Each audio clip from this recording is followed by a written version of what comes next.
Here it is, and it is fisted over the first baseman's head, and it drops in fair territory. One run is going to score. Petrie's trying to get 2 bases out of it, and he will. Wow, what a strange play.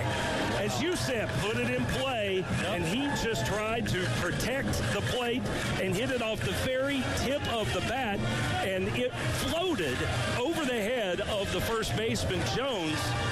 And not only did Jones not quite reach it, but it just fell in fair territory. That landed where the dirt meets the grass. That was one of the RBIs from yesterday. Ethan Petrie there just getting just enough on the ball to get it to the outfield, but unfortunately it was LSU who gets just enough done. And I thought about this last night because I'm interested to see where we go, Preston, or where people go in a game that I think if you weren't a fan of either team, you love that game. Like, that was a fun game to watch. Back and forth, Cole Messina, Tommy the Tank, the Stars, unless you were a pitcher, the Stars were out. And, man, it was a fun game to watch in what I think was a meaningless game. I don't think – it might have actually meant a little bit more to LSU than South Carolina because it might have locked LSU into the NCAA tournament.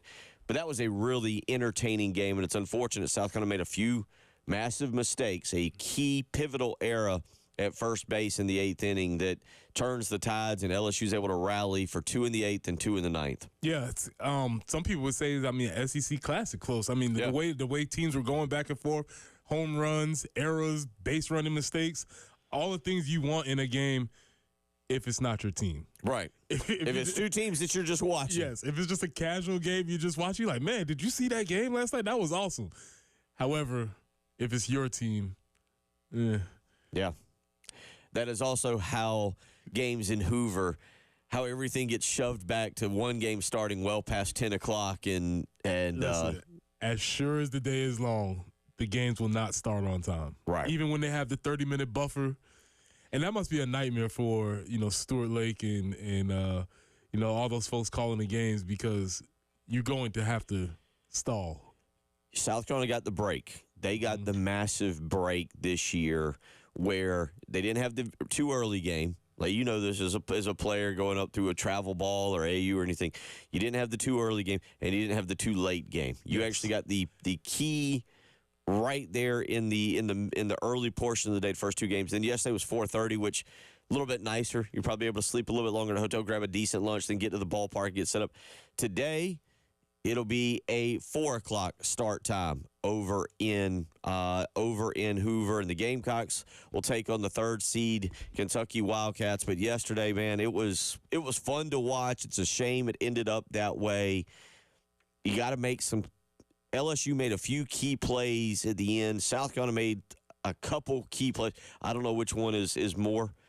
I think you want a couple key plays as opposed to a few.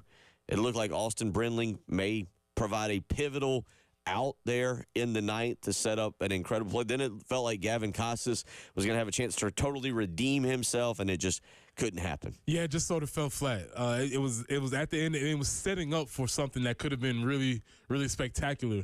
I think I'm finally getting a grip for what it is. And I said yesterday, this team does not want to win these types of games. They're not going to. Those games for them are a little bit out of reach. It's fun. It's a slugfest, whatever you want to call it. That's probably a little bit out of reach. Their games that they win are going to be in the 7, 6, and 5 range. And so when you start getting up in 10 and 11, it's going to take a phenomenal effort, which they did have. Cole Messina was tremendous Cole Messina was phenomenal. Again, tremendous again. But that's going to take everybody being phenomenal. They were very good. And LSU is a team that's coming along. They've turned it on at this point in the season. Fun game. I guess what gets really interesting now is, all right, what are we trying to do here? Are we trying to, what's the strategy of how that works? I guess that's something we can discuss. But overall, still a very good, valiant effort for sure. Yeah, we'll get into a little bit of that strategy. Look, I think, I hate to say it, you're here and you go with it. You're here and you go with now. what can you do to stir up the pitching for South Carolina to get through? We'll talk about that, get you an update on that right now as to where South Carolina is and what they'll try to accomplish. Kentucky today as well. We've got a lot to get to there. If you want to weigh in, 803-404-6100 is how you can do that. You had some playoffs last night as well. You just kind of carried on into the playoffs there with the Boston Celtics and the Indiana Pacers. That guy that we don't know how good he is or what he does or really anything about him. Jaylen Brown with 40 last night, and the Pacers 126-110. Excuse me, Celtics. Celtics knocks off the Pacers 126-110. Boringest series, hands down. A bunch of boring dudes playing basketball. This just kind of, and I probably haven't felt this way because the Heat have been involved in some great runs the last few years. Eastern Conference basketball is just boring. This is really a struggle to find myself getting interested in. Not because the basketball is not phenomenal. The dudes are highly skilled. Oh, yeah. Excellent players. So boring. Halliburton, cardboard. Tatum, whatever. Jaylen Brown puts up 40 last night in the most lame duck way, I guess, possible. There's just, and I guess because we're not a broadcast partner for the NBA, so if we were inside the NBA, I would not be selling these games very well right now. But as much as I was trying to convince everybody to watch the Nuggets and the Ant-Man and then Jokic fun basketball, unless you're a fan of the Celtics, it'd be hard for me to recommend this. You're right. Eastern Conference basketball is, what is the promo we have where you talk about stadium versus ballpark? Yeah, and it's like Eastern Conference is, it's no fun, whereas Western Conference is like, wee. That's the sound. That's the sound of Kyrie doing wizardry with the ball. Like, woo, this is fun. And you see Luka taking a weird shot. This is fun. Then you just see Jaylen Brown. He's just very defined, doesn't smile on the court at all. Yeah, just a whole bunch. But he did drop 40 last 40 night. For him. Celtics get it done. They take a 2-0 series leading that. I will say again, I almost made it the majority of the way. The NHL last night was really good. Edmonton, if you can make it, if you can stay up and watch, that's the key. You got to be able to stay up to get there. But Edmonton is a lot of fun. They are fast. They're loose. They're big. Like, it's hockey how you would just, for those that don't even really know hockey, that's how you'd want hockey to be played. Just really fast, just running around, just smacking people with your shoulder, just taking wild shots, and Edmonton wins in double overtime last night, 3-2. I saw a clip yesterday of Bobby Wagner, who used to play at the Seattle Seahawks. He's now with the Commanders. They asked him, what's the hardest thing for you to adjust to being on the East Coast? Because he's a California guy playing in Seattle. He said, how do y'all watch games? Because he's like, I'm used to watching games at 7 o'clock. Nice time. I get to go to sleep early. He's like, these 10 o'clock starts on the Eastern time. He's like, I cannot adjust to this. I was like, Bobby, you are correct. Welcome to the East Coast, sir. Good. Now we got a true spokesman that can finally voiced what we've been all saying. Speak up, yeah, because if you can get to those Edmonton Dallas games, if you can make it this weekend, it's worth it. Even if you're just the casual hockey fan, it's more than worth it. And that kind of is similar to the NBA and the Western Conference in the NHL is fun, it's exciting, it's fast, it's just. Whereas the Eastern Conference is just a bunch of sticks to the back, a bunch of grinding it out on the boards. It's all you just see is just checks on the board, just trying to stick a lot of stick work. Just very fundamental. But that was good last night. We'll get into that a little bit, and then we'll roll along. Give you a little breakdown, also, by the way, of college baseball and where everything's at. Some interesting news we'll get into a little bit this morning. As it pertains to the NCAA, I'm trying to wrap my head around what is transpiring. I don't know how much of a discussion we can really have with it because, Preston, it's one of those things where on the surface, if you just read the headline, schools to be able to pay players and these settlements, and it'll go back to 2016 where athletes at colleges can apply to get in on a portion of money if you've played since 2016. It's still got to go through a lot of the judicial system. It's got to be approved. There's so much of that legal jargon that I start reading, and my my eyes just kind of roll back and I kind of doze off for a minute. That's the right reaction. And wake up and I'm like, what happened? What, did I black out? Like, I don't. I think the best thing that we can do on this show is we can lay it out, but there's still so many things that have to happen until it's finalized, and there will be many different versions. I've been keeping an eye on this. Hasn't really been worth talking about because by the time we talk about it today, something will be different tomorrow, and you probably don't need to follow this that closely. I mean, yesterday was the big news just because it will be big news. It technically opened the door. But you're right. There's so many other. I mean, there's I think 4. There's 3 big antitrust lawsuits. There's a 4th out in Colorado. There's legal mumbo jumbo. Whatever I feel like was announced yesterday will not be what the resolution is whenever they get to it in 2025 or 2020. And that's the other thing. Like, it's like, well, maybe this will start in the fall of 2025. And I'm like, you got attorneys do a very good job, lawyers, of drawing out time, and all of a sudden those billable hours rise dramatically. It wouldn't surprise me if a couple of them kind of banded together, like, we can draw this out. A lot of this is unlimited funds we're making here, and if we don't want to kill the cash cow here, let's just keep them going into 2026, and we can fund a couple of retirements for us.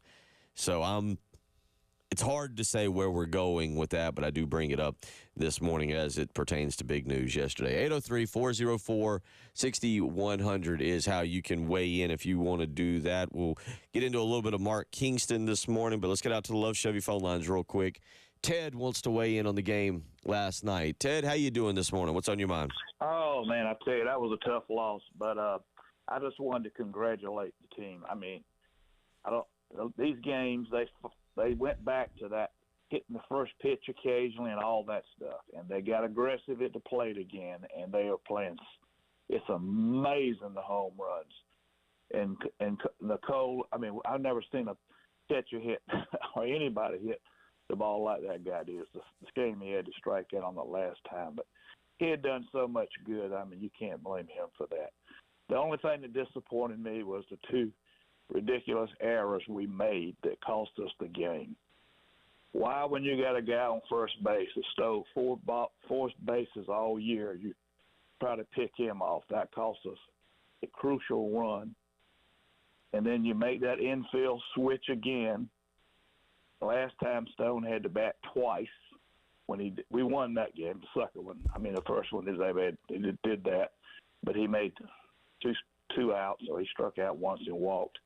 But, I don't know. Maybe it's the difference, throwing from third when you're used to throwing from short. But that throw to first base killed us. That's 2 earned runs. I don't know whether there was more than that or not.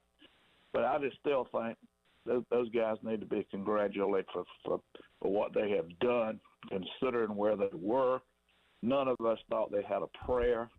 We were worried about them getting into tournament, and and Kingston has done a much better job. I'm not near as disappointed in him after these 2 games. They showed a lot of good decisions, and the pitching staff, my God, they did all they could do. They have done an outstanding job. I just want to congratulate them and hope we can win one more, but I don't really know whether we need to win another one because of the fact that we need to keep these pitchers ready for next weekend, and I'm hoping we don't have to go to Clemson. I do not want to have to play Clemson. I don't like them, can't stand them, and don't want to have to play them. I will appreciate the phone call. I'll give you an update on that when we come back. D1 baseball last night, after all of the shenanigans across college baseball, they have produced a updated D1 baseball field of 64. I'll let you know where South Carolina is sitting now, along with a couple other teams. Coastal Carolina is going to have to wait it out very patiently as well to see if Gary Gilmore's tenure at Coastal will continue. I'll tell you all of that. Ted, always appreciate the phone call. We'll get back to the Love Chevy phone lines when we return. You're listening to Preston Thorne, Bill Gunner, producer Ed Bird filling in for Jen Jensen, who is off. We got to hit our countdowns as well. I got some countdowns. Jen's big countdown is coming to a close. She's off to the Indy 500, so we'll get into all that when we come back. It is the early game.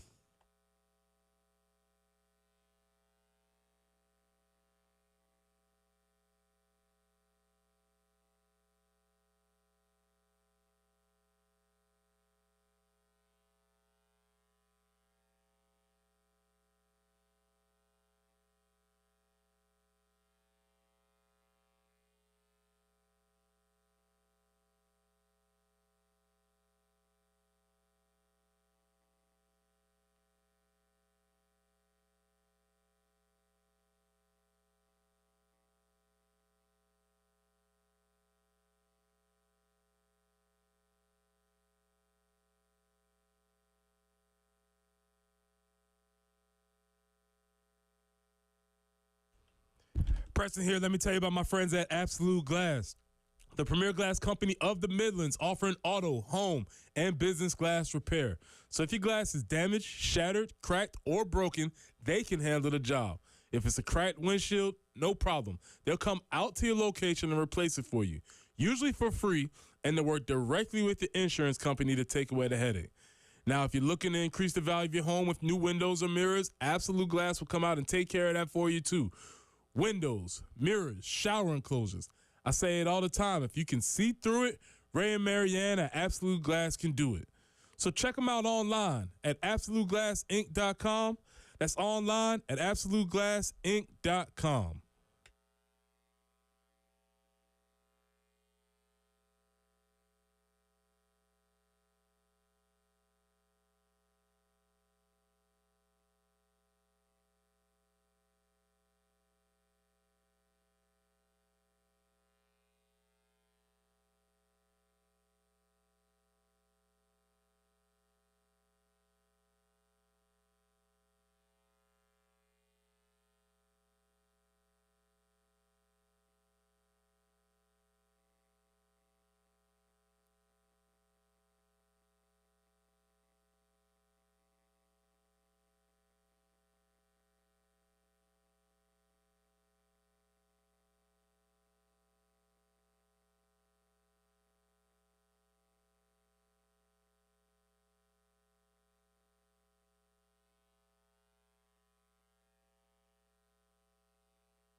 All right, let's get you some traffic here this morning. Not much going on, which is good as we head into Memorial Day weekend. Just one incident to report right now.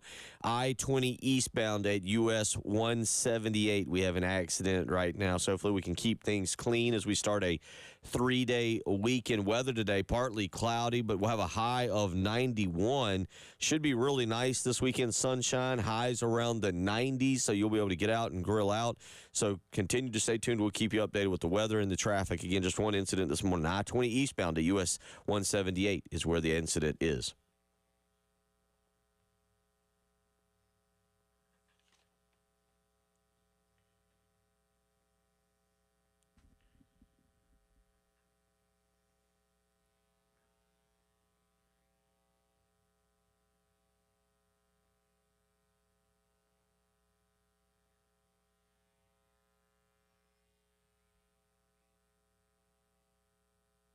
Yeah, well, I thought we might be in trouble this morning when I found out it was Skip Bertman's birthday, and I know how that leads to things, and you know, especially in this tournament. But look, we did a lot of great things to win that game tonight, and we did a few things that obviously caused us to lose the game. So it's a hell of a game.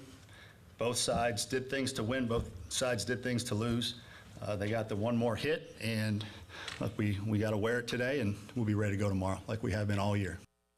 And I think that's the big thing is be ready to go today and see where you go, see where this game takes us. Does South Carolina have anything left in the tank? Does Cole Messina have anything left in the tank after yesterday? You do get the later start time, and again, just today over in Hoover, just 2 games taking place, so you don't have to worry about when I say a 4 o'clock start time. You know, pregame 3:45 here. You know it'll be a 4 o'clock start time. No other games taking place, and then the game after South Carolina and Kentucky, Tennessee, and Mississippi State will be 30 minutes after that. 3 o'clock Central start time, so maybe Tennessee and Mississippi State hoping for a 7:30 or 7 o'clock primetime start. But you know that for a fact South Carolina will start at 4 o'clock Eastern time today over there in Hoover. And we'll talk a little bit about that coming up in just a second. Preston and I will get into it. Where do they kind of go from here? Where do you kind of go? We'll get into that. Let's get back out to the Love Chevy phone lines. And Vern wants to weigh in this morning on the baseball game. Vern, how you doing? What's on your mind? I'm good. Good morning to you all. Mark Kingston is the head coach of the University of South Carolina and stuff. I know he can't say things. That guy behind the plate, y'all call him an umpire. I call him an Uncle T. That guy behind the plate made sure Carolina wouldn't have won that game and stuff, thing like that. With that call, with that bunt, when that ball hit the center of that plate and bounced up in the air like that, that automatically becomes dead. That ball was dead right then.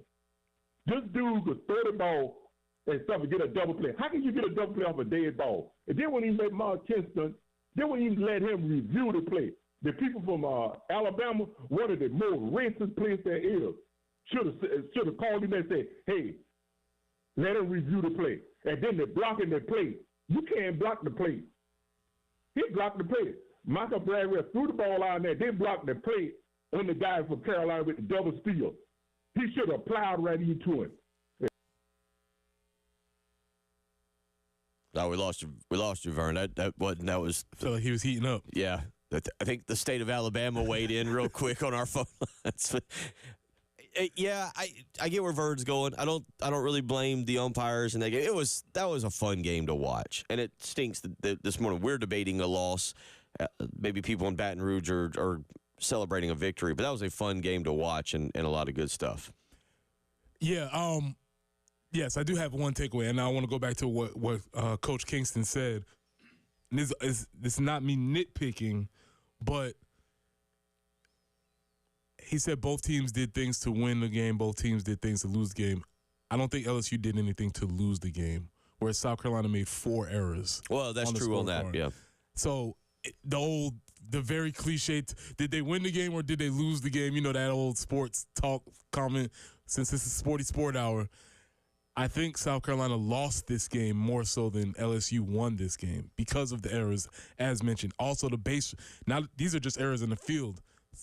Not to say that the double steal attempt is an error, but it was a time that you took runners off the bases without them having to make actual plays on it. So I don't think LSU actually really did anything to win this game. I feel like South Carolina might have given them extra opportunities to win this game. And with this point, with this pitching staff, we're not a good enough pitching staff to give away extra outs. And so that's my biggest point of contention for this game. Great game for sure still. But I do feel like we gave them more opportunities than they deserved. Let's listen real quick. This is Mark Kingston after the game on that double steal and kind of what went wrong.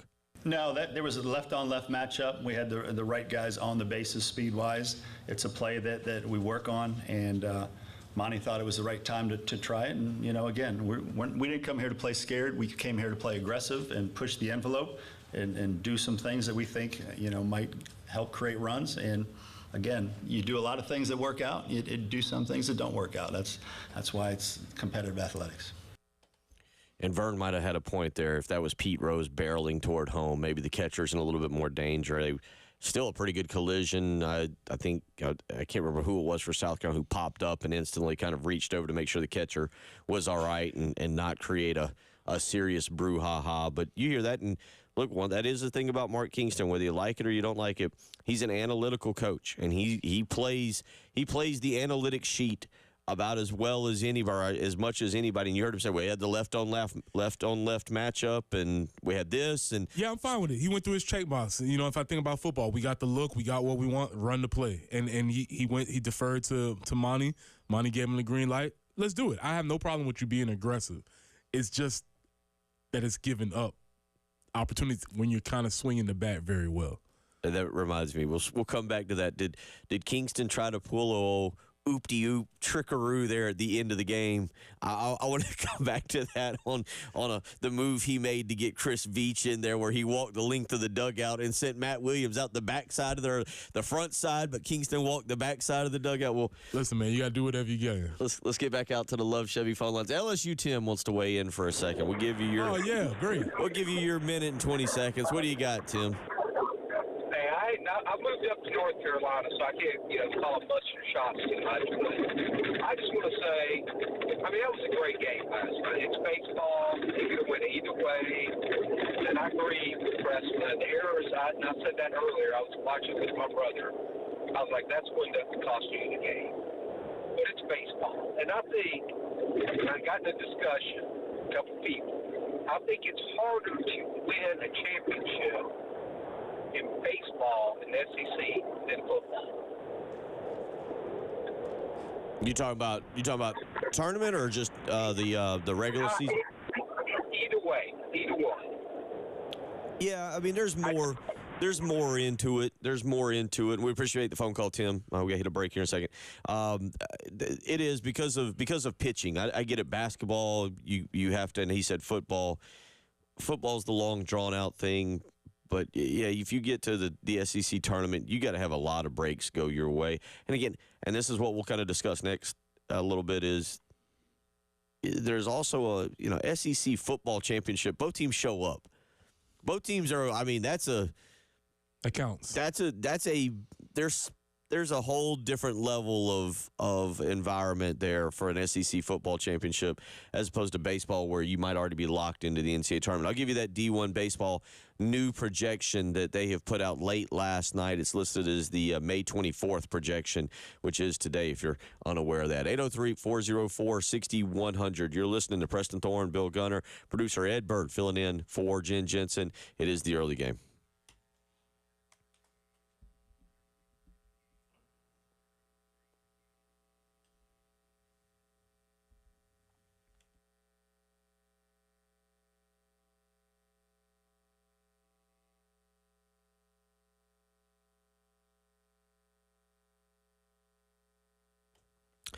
Bill Gunner for Dr. Dan Balknight and the Men's Clinic over in Irmo, just off of St. Andrews Road. As men, as we get older, we tend to focus on things maybe other than ourselves. We don't pay as much attention to our health. And you know what? You can't do that. You got to focus on some of the little things. And if you've been experiencing brain fog, or maybe right now you're not having as much fun as you used to, say later at night, or you're not recovering from workouts quite like you used to, that can be symptoms of low testosterone or other things. And at the Men's Clinic, they understand the unique challenges men face and how they can affect your performance at work, at home, at play, and they want to help you. Schedule an appointment with Dr. Dan Balknight today.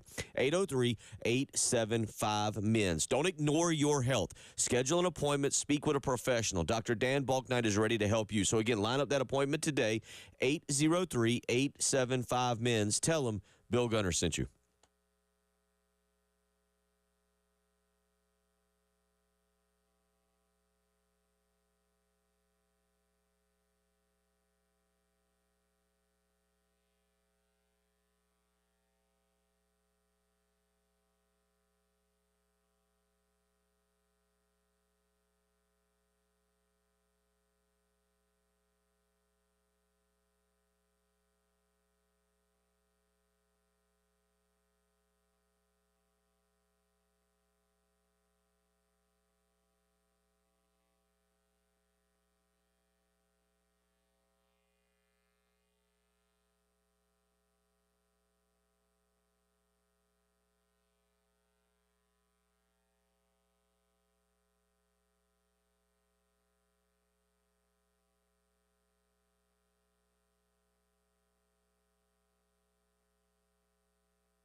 All right, little update on your traffic.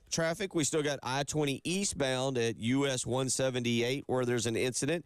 And right now, Garner's Ferry at Trotter Road, there's an object in the road. It doesn't tell us what the object is, but currently, if you're heading down Garner's Ferry at Trotter Road, there is an object in the road. So just two things to report right now. Hopefully, we can keep it nice and safe this morning and roll right along. As for your weather today, it'll be partly cloudy. High of 91 is expected as we roll into Memorial Day weekend. It's currently 73 degrees right here at 107.5 The Game.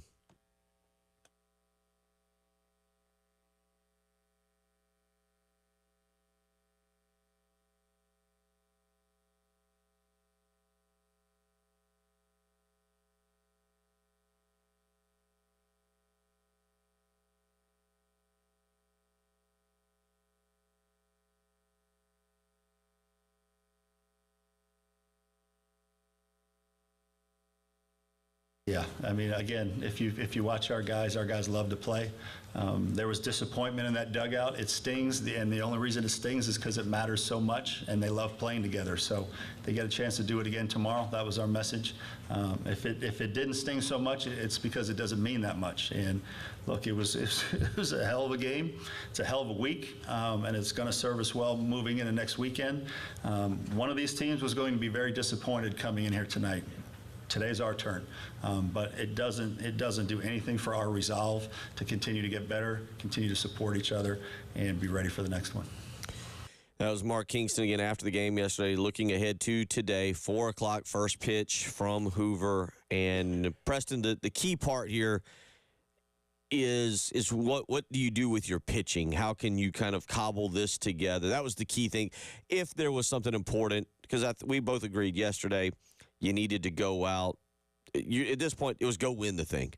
That's pretty cool. I mean, I don't know if you saw the stat last night. South Carolina only has one singular SEC tournament championship. They're last in the SEC. Well, they're second to last. Missouri does not have one. There's a couple other teams with one as well. But the bottom line is, this is a tournament where, again, South Carolina, by and large, has showed up with everything wrapped up, with everything taken care of. And in this situation, it was goal number one was come in and win at least one. You felt like that would put you in the NCAA tournament. They won two.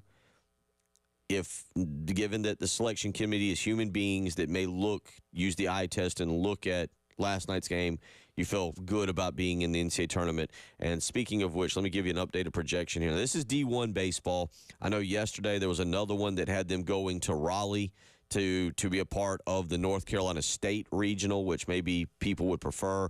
I think that's what Ted just said. But D1 baseball last night still has Clemson, South Carolina, College of Charleston, and Pennsylvania in the Clemson Regional. I tell you what, if the NCAA tournament committee wants to make for fun storylines and tease the state of South Carolina, you'd have Clemson and South Carolina. You'd have Chad Holbrook going back to Clemson, or facing South Carolina in the opening round. You'd have Monty Lee there also as a part of all of these three schools participating. The Real Housewives of And then there'd be Pennsylvania hanging out there like, hey, so we all in this together, or do we have to hang at our home hotel? They should go for it. Go for it, NCAA. Let's make some drama. Why not? So it's a lot of storylines floating. Yeah, there's a lot going on in that regional. Bill, you know this from being in AAU circles. Like all coaching communities are very small, so everybody's seeing each other. I don't know whether it is good feelings, bad blood, but everybody knows each other. So there's a lot of walking by each other, a lot of firm handshakes. How you doing? Keep it moving. You see who actually likes each other. So I would be with this if the NCAA decided to do this. It would definitely make for an entertaining week of Sports Talk Radio. Now, just this is Baseball America. This was updated yesterday. Baseball America does have North Carolina State, South Carolina, Charleston, so you'd still get to see Chad Holbrook, and we'd get that storyline in High Point. This was yesterday. Well, actually, it says May 20th. The article is dated May 23rd, but next to the bracket, it says May 24th update, but it doesn't give me an exact time of when they updated it, like midnight or 1 a.m. or whatever. So, good. South Carolina's done what they've got to do to get into the NCAA tournament. We'll talk about in just a second what do you think they want to do today? How do you go for it? Do you go for it if you're coming down the stretch? But first, let's get out to the phone lines here. Gamecock Larry wants to weigh in. All right, Gamecock Larry, what you got on your mind this morning? Well, the game was good, but we made 4 errors, and I'm going to say next Gamecock helped beat us. But I think Kingston should have challenged that double play foul bunt. He should have challenged that. And I think he should have put a pinch hitter in there for Tippett leading off the bottom of the ninth. Nothing against Tippett. But I think we made 4, but I don't know, Mark, you made 2 errors. You should have called. You should have challenged it. You should have challenged it, but you didn't. But I'm still a Gamecock. I'm going to pull for the Gamecocks. I hope we win today, and I think they might have to start Becker, what? Yeah, Becker. Is Yeah, that Matthew his Becker. name? Matthew Becker. I think they're gonna start Matthew and the old boy from Cape. He gonna come through and pitch about 7 innings of good baseball, and then we go. I don't know who we're gonna bring in, but we gonna win this game, and we gonna win tomorrow's game, and then we gonna win Sunday's game. We gonna have to play 6 games in 6 days. We win 5 and lose 1, then we're going to come home and we're SEC champions. But again, Coach, yep, you're going to do it. But you made 2 errors. Yeah. You should have challenged. And you should have pitched it. Go Gamecocks. Love all y'all. 803-404-6100. So, yeah, now you go like Chris Veach is pretty much done. By the way, those were 3 really long outs Chris Veach gave up. Really long outs. Yeah. As you know, they had the replay playing in here in the studio, man. He got those outs, yes. But there was an error before those outs even came. So that he came in, he got the ground ball that he needed, but there was an error being made. And I don't know, Bill, if there's any worse feeling than what Gavin Casas had. I mean, the ball through the 5-hole. Yeah. I mean, there's not a worse error you can make of just errors. Because I don't know if there's another sport equivalent to an error. Everybody knows it's you. Everybody sees you. Dropping the ball before you cross the goal line, I think But that stuff is forced. We call you dumb. Right. If you do that, you're just dumb. That's not an error. Okay. You're just dumb. An error is like, man, we all saw you, watched you fail at the thing that you were trying, and it went through his legs. It was Bill Buckner-esque. Yeah. Right? It's tough. My heart goes out to that because we all saw you. There's nowhere to hide. Again, I go back to my playing defensive line. Hey, Preston, you got reached on a reach block. Yeah, we didn't see it. Nobody cares. That error, We had no clue. we all know. Yeah. Even somebody who knows nothing about baseball, they know that shouldn't happen. Yeah, you watch it, and everybody knew it was a pivotal situation, and it's not your first time being over there. We'll do that. 803-404-6100. We'll come back. We'll talk about Cole Messina. Hadn't talked enough about him, but also we've got to ask, do you believe in the announcer's curse? I mean, we got birthday curses. We got some Skip Bertman, Juju running around. Yeah, Braswell coming up there when it matters. Well, the announcer's curse. We'll ask you on that one. 803-404-6100. It's the early game.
6:47 as we wrap up our number one. Couple things to get into in this final segment as we kind of look back at yesterday's game. Again, reminder, 4 o'clock first pitch today, 3:45 pregame right here, 107.5 the game, 100.3 the game in Myrtle Beach and South Carolina.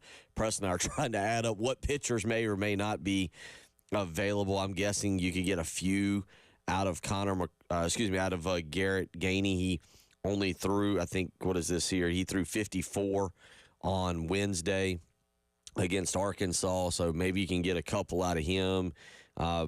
Gamecock Larry did mention Matthew Becker. I would think maybe you could get something out of him. I'm assuming pretty much everybody from yesterday is now off the table. The only guy, Michael Polk, threw 25 pitches.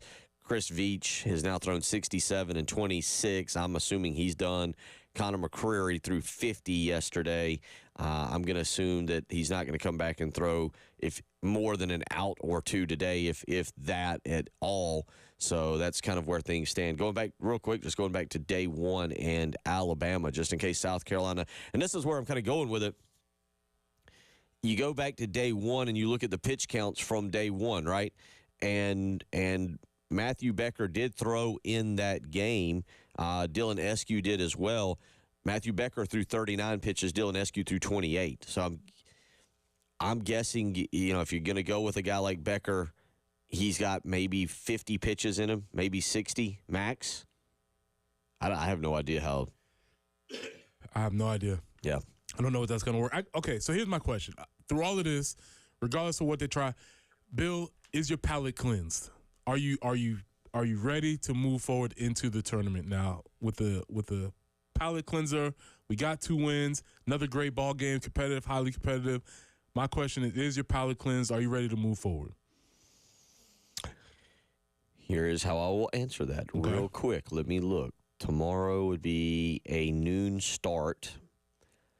I'm looking at it from the vantage point of I'm about to enjoy my weekend and what do I want on television. Okay? That's honestly what I'm looking at. So, I'll be honest, I'm kind of excited they're playing today at 4 o'clock. Go home, get into the weekend, put some food on the old smoker, get going from there. Pretty excited about that, 4 o'clock. I got to admit, if it was a 7:30 start, I'd be like, it's going to probably mess with my Timberwolves Nuggets watching at 8:30. Mm-hmm. So, yeah, is my palate, I'm good with it. I'd love to see him go on a run. And I honestly think – I think that it's kind of like bowl games where I think some are more important than other. There are certain times where winning a bowl game, I don't care if it's the Birmingham Bowl, the Cotton Bowl, the Peach Bowl. There are certain times that winning a bowl game is actually important to your program because of what it can do. And then there are times it's absolutely irrelevant. In this situation, I actually think them running this thing out, if they can do it, even if they get to the championship game, I don't think it wears them out. I think it actually propels them and gives them more confidence. When you lose 7 straight like they did, you need all the confidence in the world. And these first 3 games, I think, are reminding them, hey, we were supposed to be a hot-hitting baseball team. We were supposed to be a pretty good baseball team. Oh, look at what we've done. We've knocked off Alabama. We've taken down Arkansas, who will be a top seed. We went toe-to-toe with a red-hot LSU team, and now you get another game against Kentucky, a team you already beat. So I'll just say from a standpoint of that, I'd love to see them win today and get to tomorrow. That's fair. I'm just trying to get gauge a temperature on how people are feeling moving forward, because they did what they needed to do, got a bonus, played in a very tough competitive game last night. In which I think I can say they should have won. Not could have won. I think they should have won the game last night. So I'm wondering how we feel moving forward. Me personally, I'd be fine if we just said, hey, you know what? We don't need to play anymore. Let's just get ready for the tournament. I'll also say this. There is a bit I watched yesterday, the Kentucky-Arkansas game. There is like an arrogance to Kentucky because they're not supposed to be good at baseball and they're winning. So it's kind of like they're like, let's be arrogant about it because we don't know when we'll get this opportunity again. There was a home run hit. I don't know if you saw. They showed the highlight of it. There's a home run hit in the Kentucky game, and all the players lined up like outside of the Kentucky dugout, and they kind of like spread their they stand like where they're almost foot to foot, and they spread their legs and hold their arms up like this. And it was just very annoying and arrogant because they got walloped by LSU the day before. And some of the interviews that I saw leading up to leading up to the South Carolina game. They're like, yeah, our bats didn't work today, but they were red hot today. They were red hot. So there's an arrogance. I'm kind of like, I'd rather you beat them. Whereas if South Carolina's playing Vanderbilt, I know that they're annoying, and Tim Corbin or Mississippi State of it, whatever happens, happens. Okay. So you, as a fan, have done your duty as a Michael Jordan. You pulled your Michael Jordan. Yeah. You found something to take this personal. Right. You found a reason. You found your motivation. Kentucky's not supposed to be good at baseball. All right, that's cool. This is not traditional for them. That's annoying to me that they're acting like, there's something special. No. So let's take the 3rd out of 4 this year from them and move on. Yesterday, this was the old announcer's curse in this situation. I don't know if you caught this. South Carolina was 23-0 leading after the 8th this year. And unfortunately now 23-1. Are we the believers? And they said that in the broadcast? Yeah. When it goes against you, and then they re-mentioned it again. Yeah. And then they re-mentioned it again after LSU. I think they mentioned it 3 times total. They mentioned it going in, especially with Veach on the mound. Then they mentioned it, I think, after LSU took the lead, and then I think they got it one more time at South Carolina's at bat. Now, the final 2 times, LSU. He was saying as if now they're almost like they're burying that record, burying that stat, as opposed to like throwing it out there. Are we 803-404-6100? Do you believe in the old announcers, the field goal kicker curse, the free throw curse? He's 15 of 15 for field goals inside 25 yards. Whoop. Yeah. That's exactly how the field goal goes. I think that was the old, who was the kicker? Well, there was Rodrigo Blankenship for Georgia, but I forget who the other kicker was back in, it was like 2014 in that game. South Carolina won here. It went into the evening. Dylan Thompson was the quarterback and snuck it for about a half centimeter there at midfield. But I forget which kicker it was. I think it was like his guy name was Marshall or something. And he was at like the 17-yard line and missed it right. It happens. It happens. The announcer's curse. Yeah, I mean, there's something to it. I prefer for you not to say anything. Like a no-hitter. Just leave it alone. Stay away from it. Yeah. We'll also get back into Cole Messina, the day he had, and maybe we'll unfortunately try and commiserate with Gavin Casas, who had to stand there at first base with everybody staring at him yesterday. That's a tough spot. You're listening to Preston Thorne, Bill Gunner. It's the early game.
All right, couple more things here as we roll through to report. We've got a new incident, I-26 eastbound at exit 91. So if you're heading eastbound on I-26, right around exit 91, we got a little tie-up there. Keep an eye out for that. Again, if you're heading down Gardner's Ferry at Trotter Road, there is a object in the road. They have not told us what the object is. They just say there's an object.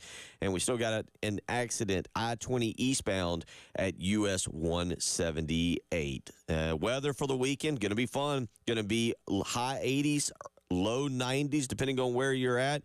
Not much rain in the forecast. Right now, currently, it is 71 degrees at the 107.5 The Game studios. You're listening to the early game.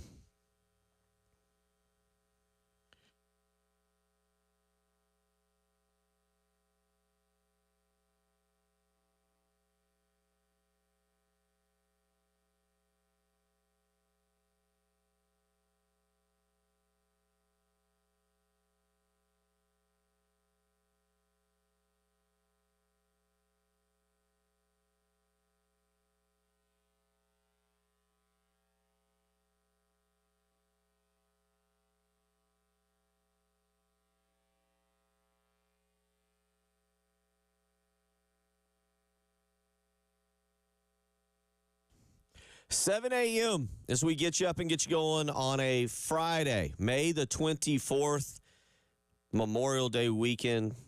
Thoughts and prayers, and just thankful for all of those who have served here on a Memorial Day weekend that are no longer with us, and thoughts and prayers with the families of those that are no longer here with us. I have a couple buddies from Lexington High School that have served and are no longer with us, but we will commemorate them this weekend and celebrate a little bit their dedication to our country. But it'll be a 3-day weekend. We will be back on Tuesday in Preston. When we come back, we will be stepping further along in our list of countdowns. Well, Bill, that's going to make me really messed up. I'll have to do some real calculations. Before today, we are 99 days until we are officially inside of 100 days. Yesterday's was 100. That means after 100, we're at 99 days until football season begins. 53 days until July 16th, which will be the release of the premium edition, I believe it's called. Yes. Of college deluxe. football. I think it's the deluxe. I'm sorry, deluxe edition of college football. 7 days until National Brisket Day. 23 days until Bourbon Day. And today's album of the day, Bill, the Eagles, Hotel California. I will be listening to that. I will also be giving my review later on Robin's Body Talk later in this hour. Look forward to that. Swedish pop music. Swedish pop music. So hang around in the 745 segment for Preston Thorne getting into the Swedish pop music. Yep, 99 days. 99 days until and by the way, somebody asked yesterday, and I meant to reply, it's 99 days until South Carolina and Clemson's first game, not until August 24th when you've got Georgia Tech and Florida State. We're counting down. We're counting down to week 1, not week 0. 7 days until National Brisket Day. Good correction, but yes. 7 days, and I believe we expect to have your good buddy, my good buddy, Robbie Robinson in from City Limits Barbecue joining us next Tuesday to talk a little brisket. We'll talk baseball and we'll talk brisket. Those two things go real well together during the summer. I like those two things together. Yeah. So talking some baseball this morning, and South Carolina, a fun game yesterday, 11-10 loss to LSU. We just actually watched the replay here in the studio. They were re-showing it and reliving some of the moments there down the stretch. If you want to weigh in, 803-404-6100 is how you can do that. And let's get back out to the phone lines. Mike wants to weigh in on the game this morning. Mike, how you doing? What's on your mind? Well, that game last night was tough, y'all. But if we're going to go ahead and get a win today and keep going in this tournament, we're going to have guys that haven't pitched as much this year to step up. You wonder how guys who are available. I was looking at Joey Wittig, Tyler Dean, Parker Marlatt was warming up last night. Maybe we throw in Becker. And y'all, I know he's had trouble, but we're going to need to lean on Raymond Kimball some. He's going to need to get us some good innings. If we're really going to try to win this tournament. Guys who, you said, you get confidence, in this SEC tournament before we go to the NCAA tournament. I know Kimball has been doing well, but like I said, he's a guy who's going to need to step up for us, I think. We're going to have to lean on some guys that, we haven't thought about. And then, maybe tomorrow we try gaining somebody, anyway, I'll listen to what you guys say. Thank y'all. Mike, that's a great point. I didn't think about Roman Kimball, and you're exactly right. If there's a time that Roman Kimball needs to get hot or kind of find himself again, today would be a great day to do it. I don't know if he's in the plans. I'll be honest, I've been looking. There was no mention of starters after last night. I'm sure they were just ready to get back to the hotel and kind of recover a little bit. I have not seen a starter listed right now for South Carolina. Maybe if somebody has somewhere, you could let me know. I'll go back and check David Cloninger's Twitter/X account. But I do what he just said. That's a really good pitcher to select if we were doing a football game, and saying like, all right, this guy needs to step up. Roman Kimball is a guy that I agree wholeheartedly. Throw out there and say, young man, we got nothing to lose. Go get him. Absolutely. And by the way, real quick, he did not pitch well against Kentucky the last time out. But yeah. I think that's a good one, talking about God needing to step up. But you really have no choice right now.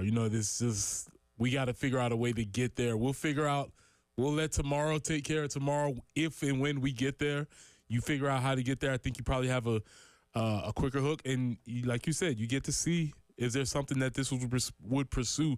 Because I definitely think this builds momentum for them going into the postseason. But we've seen, and as Coach Kingston has been telling us all year, though we may not want to have heard it, he's been saying this team can play with anybody all season, and they've proven that to this point in this tournament. 803-404-6100. Let's go back out to the phone lines.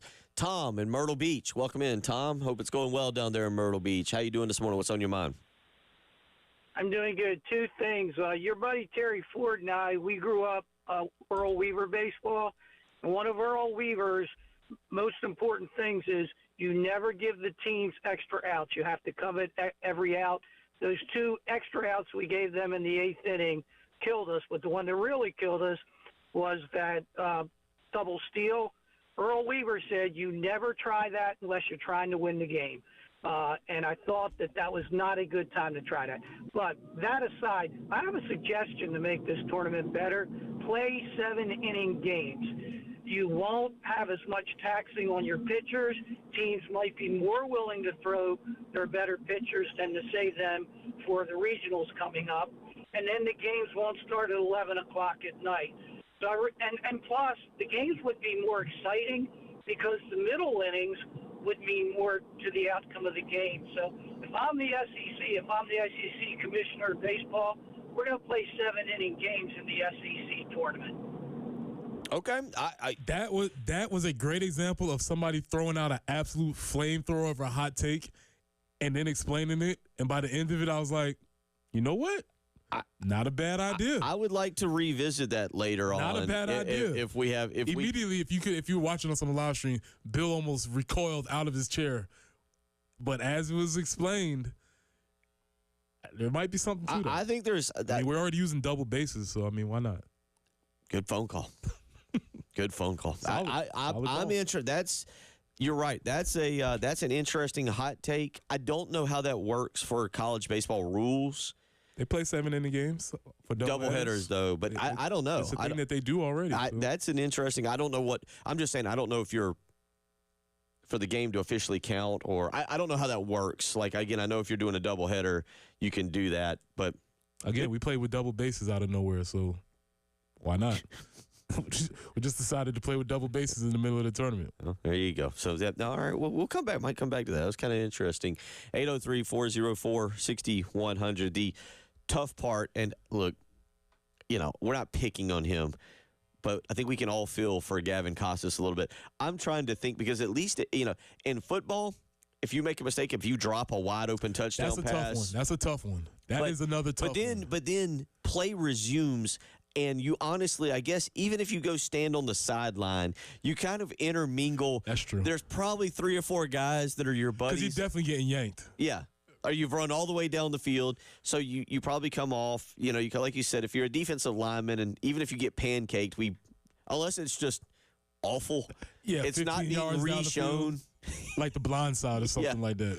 But, if you drop a wide open touchdown, you're just wide open and you drop it, normally you kind of shuffle off the field, and again, there's probably at least 3 or 4 guys, probably walk-ons, but they just kind of huddle around you and they're all like tapping you. It's like, it's okay, it's okay.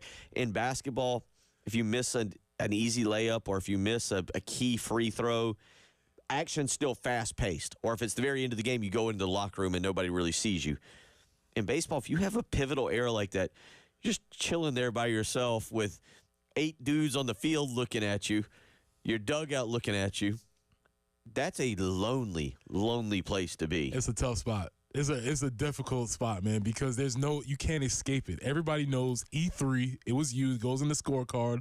They're saying E3, you know it happened to you, and everybody else does too, and there's no way you can deny it. And I said, the way that one happened last night through the 5-hole, it's probably you couldn't have drawn up a worse way for that to happen. So, and Gavin's been great for us all season. So it's just a difficult time because that's what the rest of the team is saying. It's like, man, Gavin's our guy.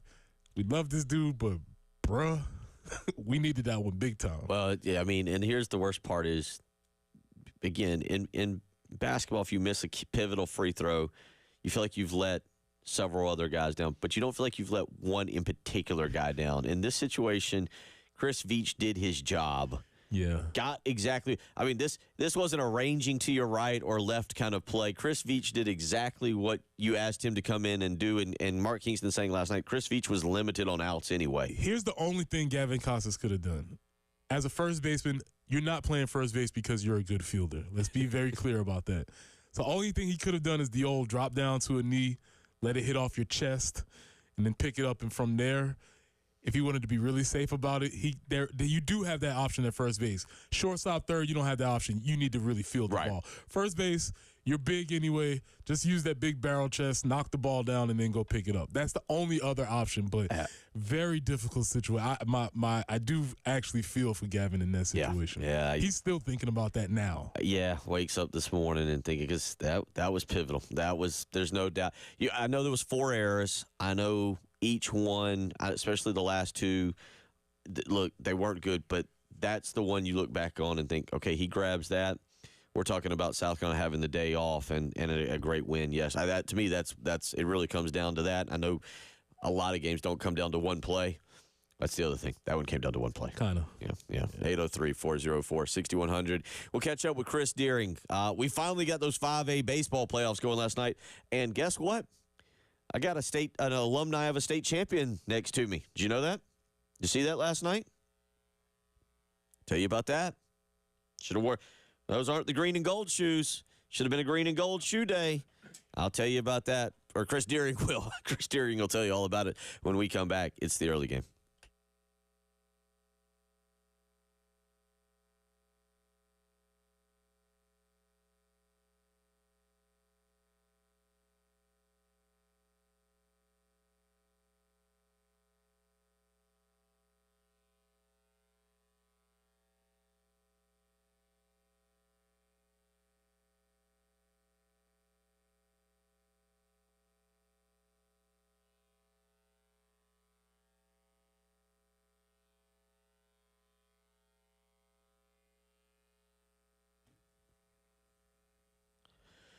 Bill Gunner for the Mortgage Guru, Jacob Crowder and First Palmetto Bank. Jacob is indeed the mortgage guru in this market. I know that to be a fact because about 5 years ago, I used him to help with getting a great deal, help with the paperwork, with the underwriting, and everything he did was top of the line. And now with First Palmetto Bank, Jacob Crowder has even more options and local decision makers, which means quick and precise underwriting. So if you're thinking about buying or you're thinking about building, call and see what options are available to you today. 803-719-1005. Again, that's 803-719-1005. I'll just give you a quick example, and you can call and get more information. If you're thinking about building a home, call Jacob Crowder and First Palmetto Bank. They have a no-nonsense construction loan that will fit your needs. For more information on that, call the mortgage guru himself today, 803-719-1005. Call Jacob Crowder. Tell him Bill Gunner sent you.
Well, things are starting to pick up just a tad now out there. Right now, we've got a new incident to report, Highway 60 at Trojan Road. So you've got that to keep an eye out. Highway 60 at Trojan Road. Again, we still have the incident showing I-26 eastbound at exit 91. So if you're heading eastbound on I-26, right around exit 91, we got a little tie up there. Gardner's Ferry Road and Trotter, there's an object in the road that apparently still not been removed. And the initial incident, I-20 eastbound at US 178, we have an incident this morning. So a couple of those to keep you in mind with. 72 degrees right now, expected to get up into the 90s around 3 o'clock today. It's going to be a great weekend, though, with temperatures hovering right around the high 80s, low 90s. You're listening to the early game.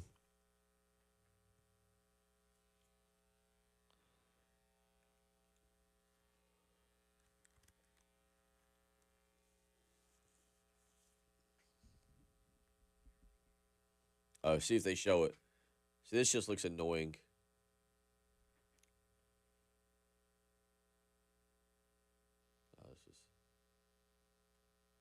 Keep an eye. You'll see if they show the home run and them all standing there.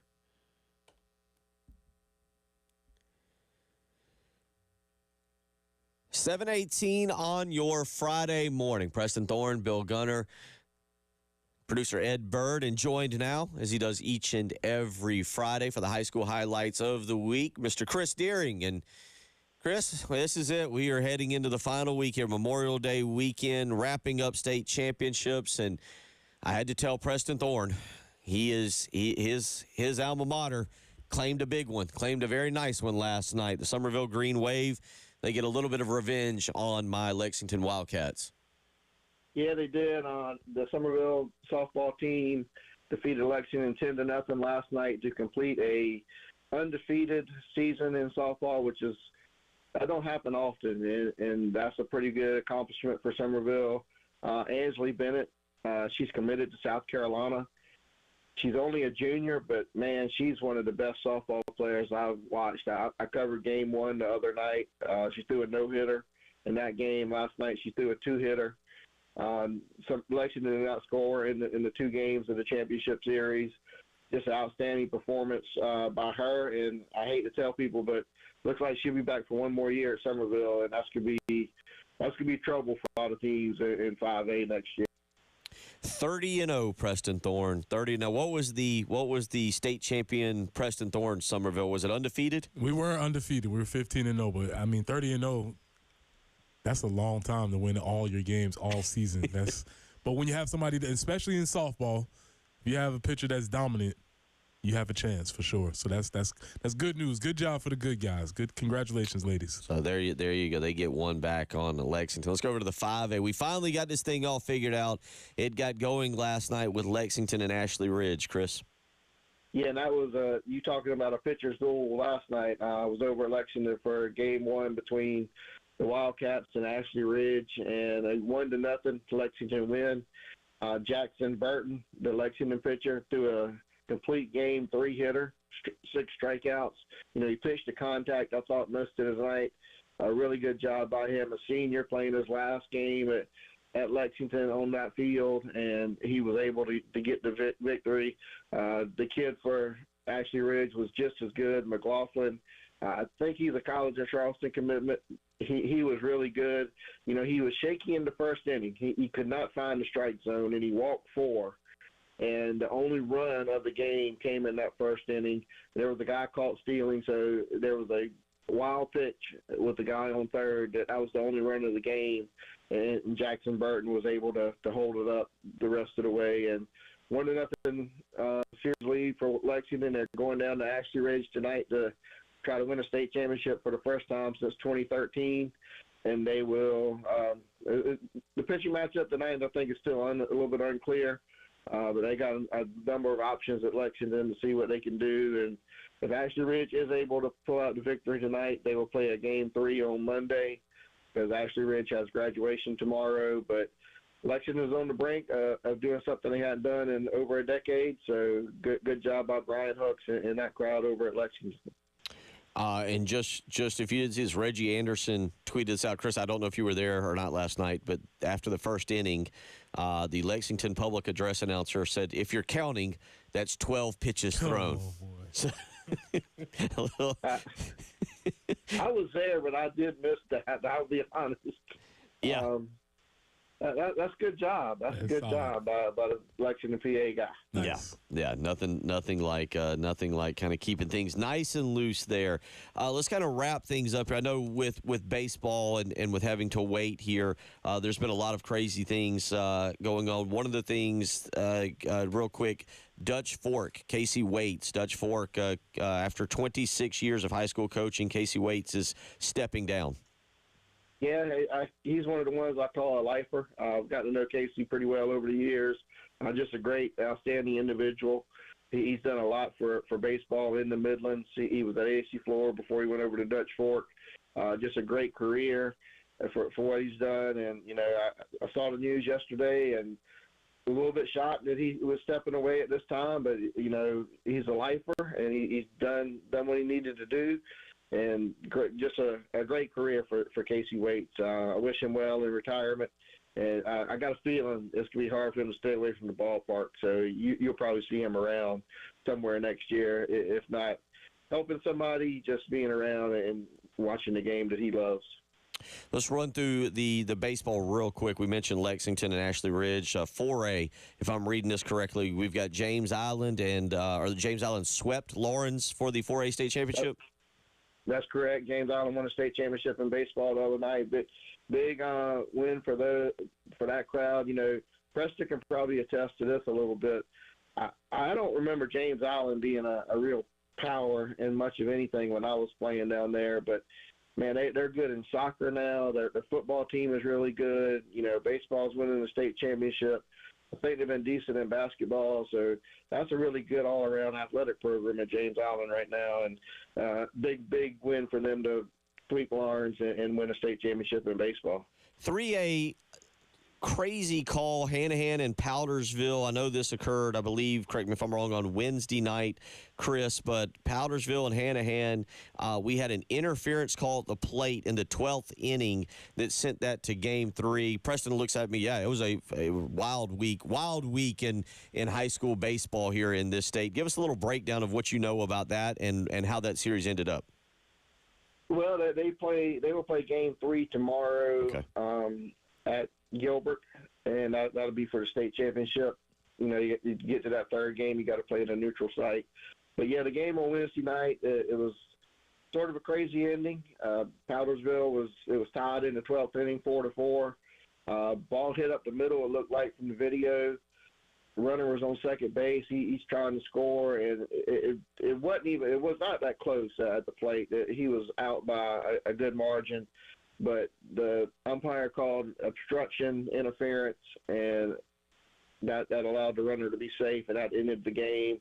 A lot of controversy on the way that one ended. Hanahan obviously not happy with that ending. But, you know, I've talked to a couple coaches actually since that time, and that is the rule by the book. If you want to go strictly by the book and what the rule says in the rule book, it was obstruction, but I don't think many umpires are going to call that in that situation. And the fact that it wasn't a bang play either. Like I said, the runner was out by quite a few steps, and just they called obstruction. I don't think I call that in that situation, but they play Game 3 tomorrow at Gilbert, and I know Hanahan has not won a state championship since 1976, so it'll be a long time for them. And I don't know if Powdersville has ever won one, so it'll be an interesting game tomorrow afternoon. We got just a week or two left before we stop dragging you out of bed here at 7 a.m. on Friday mornings, and then we'll come back, and it'll be football season. And go ahead, tell us what's going on at Prep Red Zone, South Carolina. You can follow them at Prep Red Zone SC. You've got a lot of camps taking place, and it looks like y'all also just released not too long ago your updated 2027 rankings. It hurts my heart to say 2027 rankings, makes me feel old, but a lot taking place as we start to wrap up this calendar athletic year and look ahead to 2024-2025. Yeah, we were talking the other day. one of our guys wrote down that a kid was born in 2009, and that just makes me feel really old. That what we're doing now, but yeah, we wrapped up the rankings a couple weeks ago. Right now, a lot of us are going through each region in the state and picking each MVP for every team. So we will cover every single team in South Carolina before this is all said and done. This series will run through June. I'll have one releasing later today on the site, and a lot of good stuff. Like I said, we got content year round, and so you got some camps coming up. We'll be at some 7-on-7s. I went to Lugoff Elgin's spring game on Tuesday night, and Lugoff Elgin has not won in a while. Got a new coach, Leon Boulware, but man, they got some dudes. I was sort of impressed with what I saw, and I do know they have to stay healthy. I don't think they got a lot of depth, but their front line guys look pretty good, I thought, and they were 2-9 last year, so maybe they have a much better season this year under Leon Boulware. But yeah, football all the time on that site, and I feel like I get a break. I'm helping out a paper in Myrtle Beach cover softball tonight, but there's no break. We can transition right into football starting next week and be writing about all these region MVPs and what to expect in the season. It's just no break. I used to get a break in the summertime, but feels like now with Prep Red Zone, it's not much of a break, and we just get into the meat of things and run right up to July preseason camp, and then games start middle of August. You got a date for week 0? You got a date? Ooh, I do not. I don't have a calendar right now. Yeah, I was going to say, see if you can get that and text it to us, and we'll add that to the countdown. Add that to our countdowns there as the high school starts. Chris, we always appreciate it. A lot of great information there. We'll catch up again next Friday and kind of wrap everything up. That sounds like a plan. We've got 3 champions still to crown this weekend, and then it'll all be done. All be done. And crazy. Feels like just the other day we were kicking off the high school football season. We will get into it more with you next week, buddy. Have a great Memorial Day weekend. You guys do the same. Appreciate it, Chris. Chris Deering there joining us. Again, you can follow the Prep Red Zone X account at Prep Red Zone SC is how you can do that. You can follow Chris at CDeering82 for any information there. 803-404-6100. We'll come back. We'll kind of look around at a few other sports topics that have been taking place out there. We're heading into a Memorial Day weekend, and, well, the NCAA is we don't know what they're doing. I'll let Preston try and explain. He was a college athlete. He's got it better than I do. You're listening to the early game.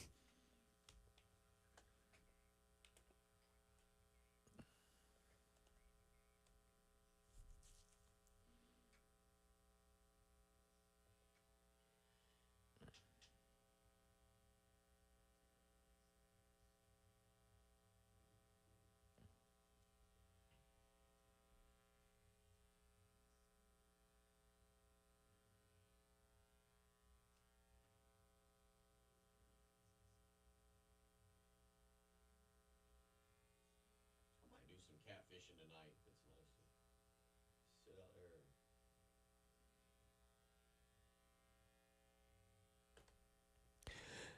Bill Gunner for AAA Heating and Air. Trust me, you want to beat the seasons with AAA Heating and Air and what they are offering right now. I know Memorial Day weekend is here. That usually means it's time that Mother Nature cranks up the heat here in the Midlands. And we know that means running your air conditioner a lot. Well, guess what? At AAA Heating and Air, they've got a lot of great deals taking place. How about this? Right now, you can get a free replacement estimate today. You just need to tell them Bill Gunner sent you. Give them a phone call, 803-677-1500. You get that for free at an estimate today by just calling AAA Heating and Air. Once you get that estimate, guess what? AAA Heating and Air is going to tell you no. No payments and no interest for a whole year. You heard that right. No payments, no interest until 2025. So call AAA Heating and Air today, 803-677-1500. Speak with Roy and Dana Finley and the AAA Heating and Air family and let them get you new comfort tomorrow with a phone call today. Tell them Bill Gunner sent you.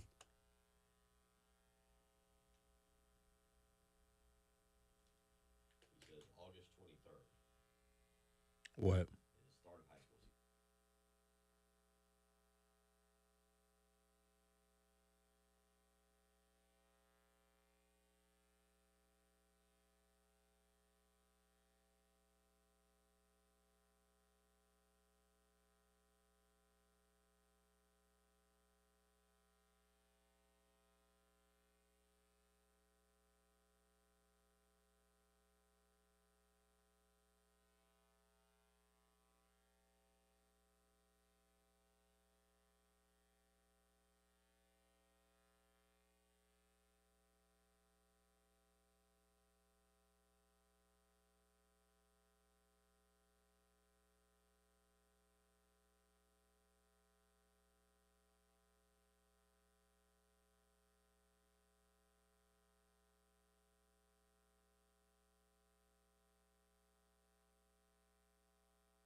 All right, we've gotten a few things cleared up right now, so we're just down to two little incidents taking place, according to what we're being told. Gardner's Ferry and Trotter Road, there's still an object in the road. So if you're heading down Gardner's Ferry at Trotter Road, there's an object in the road.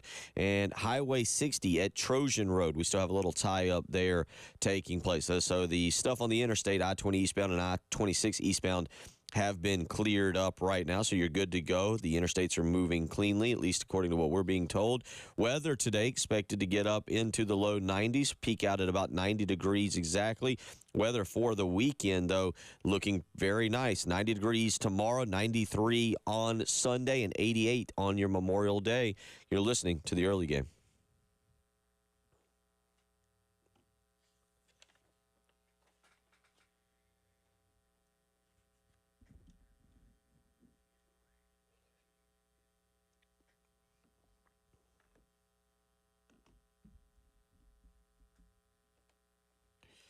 $7:35 as we move into the back half of the Friday morning program here. Bill Gunner, Preston Thorne, producer Ed Bird, Jen Jensen on her way up to Indianapolis for the Indy 500. And Sunday, you can catch both the Indy 500 and the Coca-Cola 600. That's a lot of driving. 600 miles there, Preston Thorne. Yeah, no, I'm not doing that. I'm not even doing that in my civilian life. Yeah. My limit is about Atlanta. Okay. I've reached about Atlanta? Yeah, about Atlanta. Depending on who's... Back that puppy down. Depending on whose odometer you want to, Remember when people used to be like, oh, you can get to Atlanta in it's like 2.5 hours away. Well, that was when we were young and dumb and speeding tickets weren't necessarily our problem. The insurance that went up when you got the speeding ticket wasn't really your problem. Yeah, we got there. Yeah. I think one time I made it. I think personal best was 2 hours, 24 minutes one time. Yeah, I can understand. I can understand that. You can get there's some spots on 20 where you can really crank it up a little bit. But Kyle Larson's doing both, correct? I keep hearing this. People are talking he's going to be driving for 11 hours. He's going to be driving 1,100 miles on the single day. And I'm like, wait, am I hearing this properly? So he's going to drive in Indianapolis and then make his way down to Charlotte. That's what I'm hearing. So I'm really interested to see how this he is doing the double attempt. Yes, could he pull it off?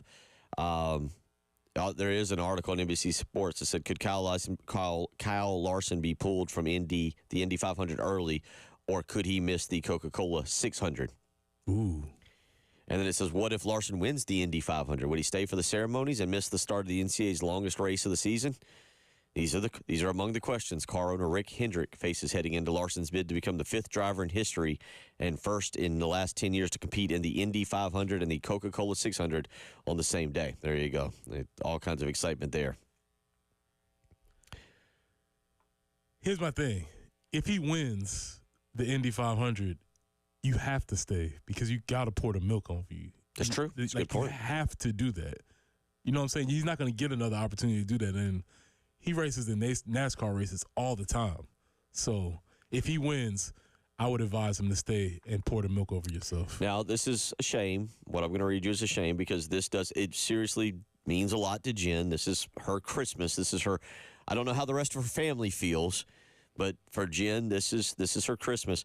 Forecast for the Indy 500 around the start time, not good. 12:45, 80% chance of thunderstorms, and chance of rain is higher than 74% the rest of the day. Ooh. Well, yeah, that could put a damper on the celebration. So Jen has already admitted to me earlier this week that she was more worried about packing her ponchos and umbrellas and any rain gear than she was about other things. So I was like, all right, good. I'm glad you got your priorities in order. She'll be back on Tuesday, and we'll talk a little bit about that on Tuesday. Coca-Cola 600.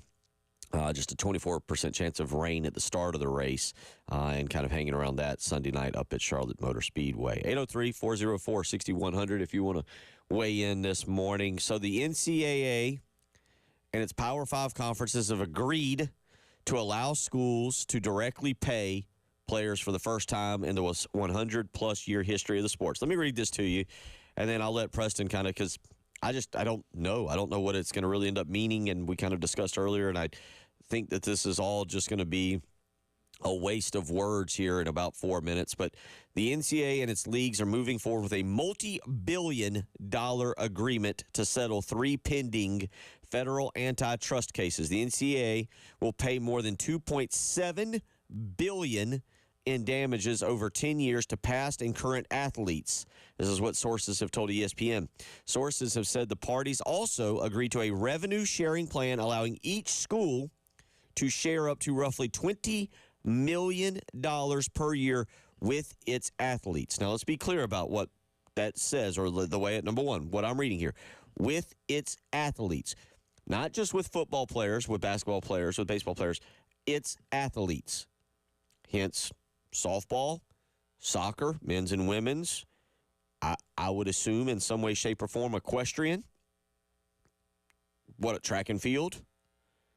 All athletes is the way I read it. It does go on to say that the article was long, but it basically does go on at some point to say how much revenue your sport brings in. It mentions even the possibility that if you were a 5-star athlete and you helped bring in more money, you could be entitled to more than, say, the role player or the backup first baseman for the softball team. It's a lot. It is a lot here, and Preston, we kind of talked about it. It's something I think you got to bring up and say because it is groundbreaking, but I also think it's going to evolve immensely by the time we get around to whatever they're going to do, which right now the early date is set for 2025. Right, so we're in the middle of a sea change as far as the NCAA model of quote-unquote amateur athletics. We can almost basically move that away to the side, even though it has not been quote-unquote amateur athletics for a very long time. Without editorializing, because there are some different things involved in this, what this means is that from these amount of money that has been generated through TV revenue, the schools will be allowed to take a percentage of that money and distribute it to athletes. And it's worded very properly in that way because they will be able to decide how they distribute that money throughout their athletic program. So this is the first time that there will be able to be direct compensation based on revenue drawn from television contracts, which will be paid to athletes. That is the general idea. There are a billion different strings that we could pull through this. We have a lot of time throughout the summer to get there. But as you just said, Bill, something will change on this by the end of the day. Today is the first day when they've passed this settlement. Settlement happened pretty quickly. The NCAA finally just looked up and said, oh, we're going to lose. And they could have done this a long time ago and probably have saved themselves a lot of money and a lot of time.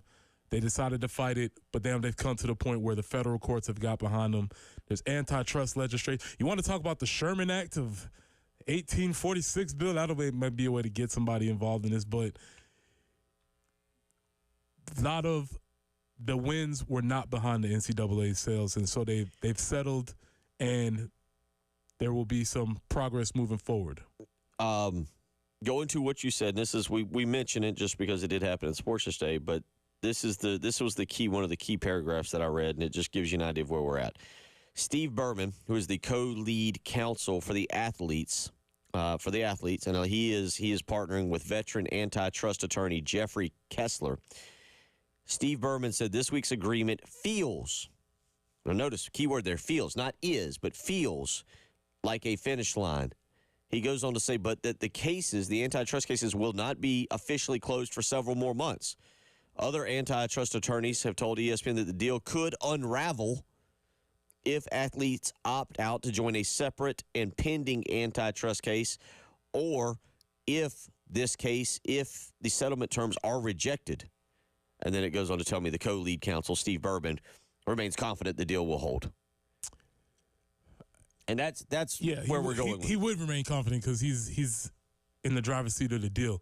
I don't know. We'll see. This is a significant step because it's the first time we've actually broached the idea of TV revenue being distributed to athletes. The ins and outs, the details of that will come, will go, will change, and there'll be a lot of time to discuss that. But you can mark May 23rd as a day when things officially change. What those changes will look like, We don't know. 803-404-6100. We got all kinds of countdowns going on. One that's kind of a countdown, one that's kind of not a countdown. Preston's listening to what? The top 100? The top 100 albums as noted by Apple Music. With Apple Music, yes. And that's very clear to understand, and I'll explain why that's very clear to understand. But the top 100 best albums as noted recently by Apple Music. We'll start the review list when we come back. It's the early game.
Bill Gunner for Mid-State Roofing. For nearly 30 years, Mid-State Roofing has been the proven leader in the roofing and waterproofing industry.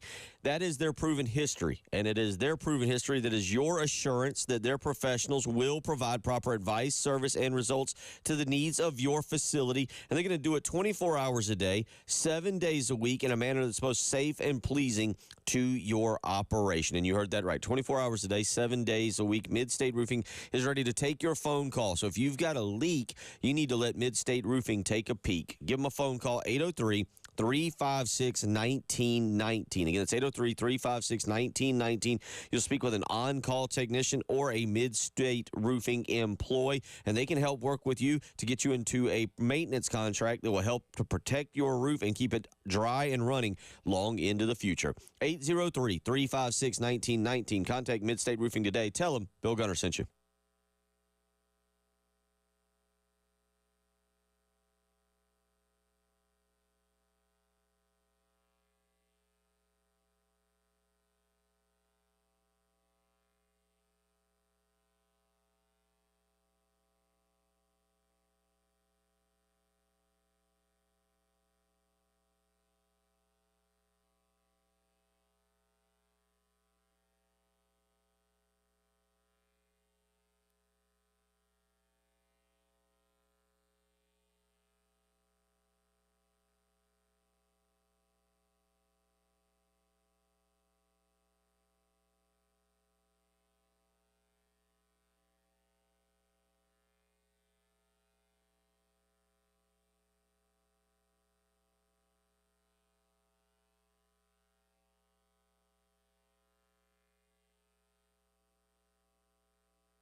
7:49.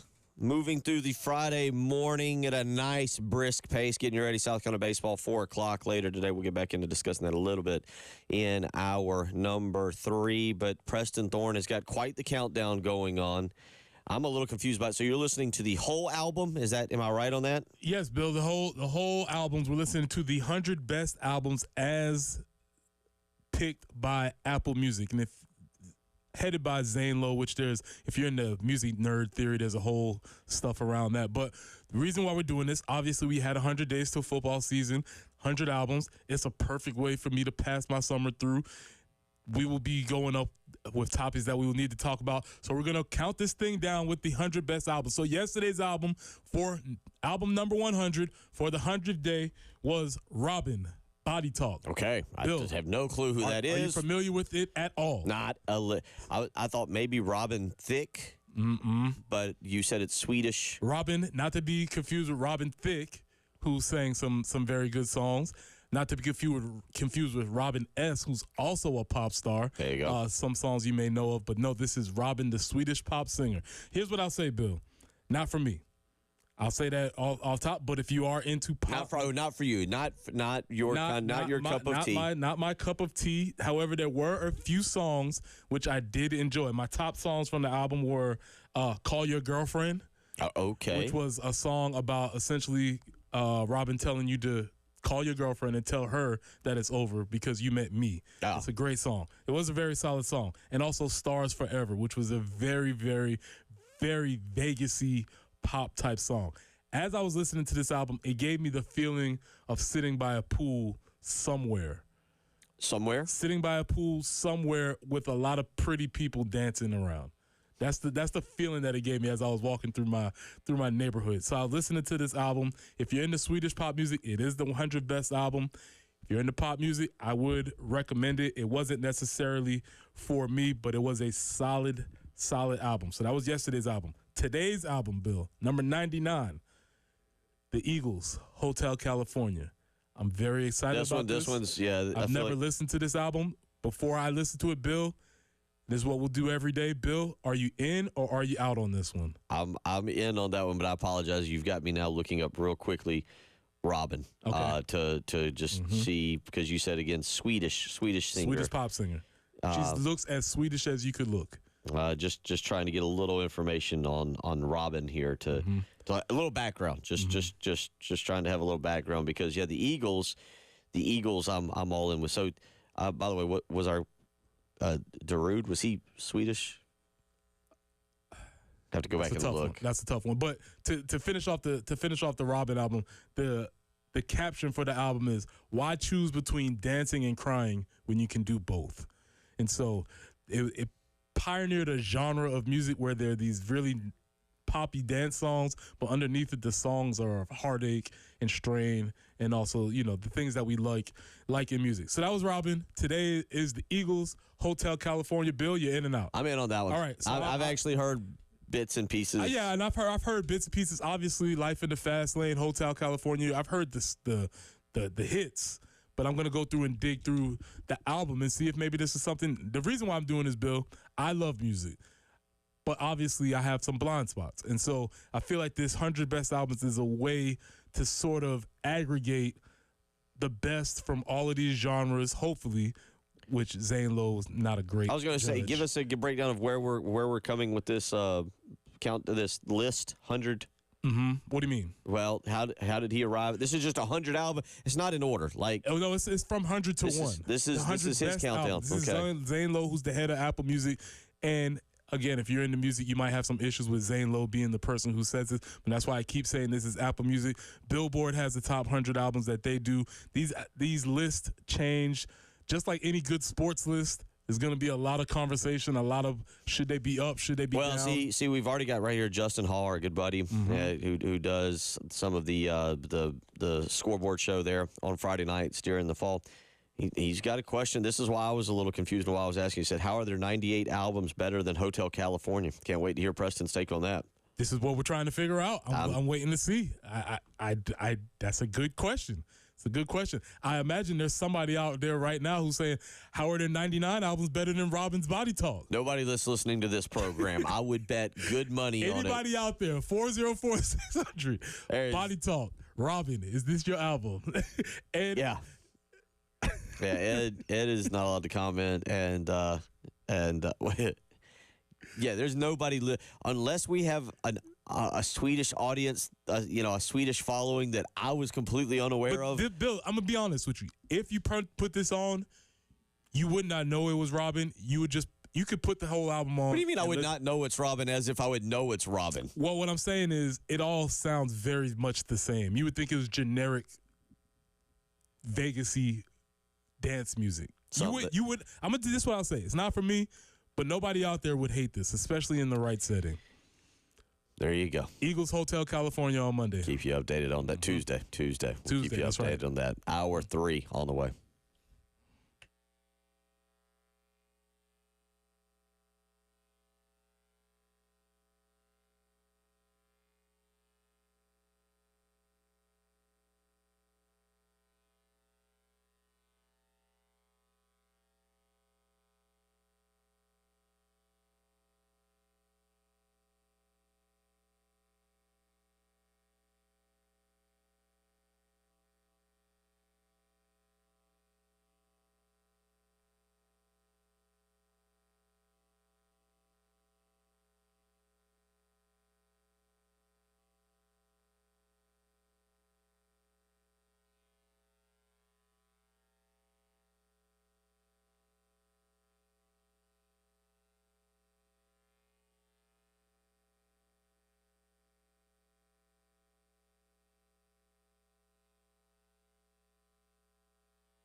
All right, let's get you going here with a little more traffic here. Now we got a few new incidents to report. Horrell Hill and Gardner's Ferry. got a little incident there. Lower Richland Road in Leesburg. And we still have that tie-up Highway 60 at Trojan Road. Thank goodness we've gotten that object out of the road somewhere else. But just Horrell Hill at Gardner's Ferry, Lower Richland at Leesburg, and Highway 60 at Trojan Road. Currently 74 degrees here at the 107.5 The Game studios. High today, expected to get up to 90. Memorial Day weekend, hover right around the 90s. You're listening to the early game.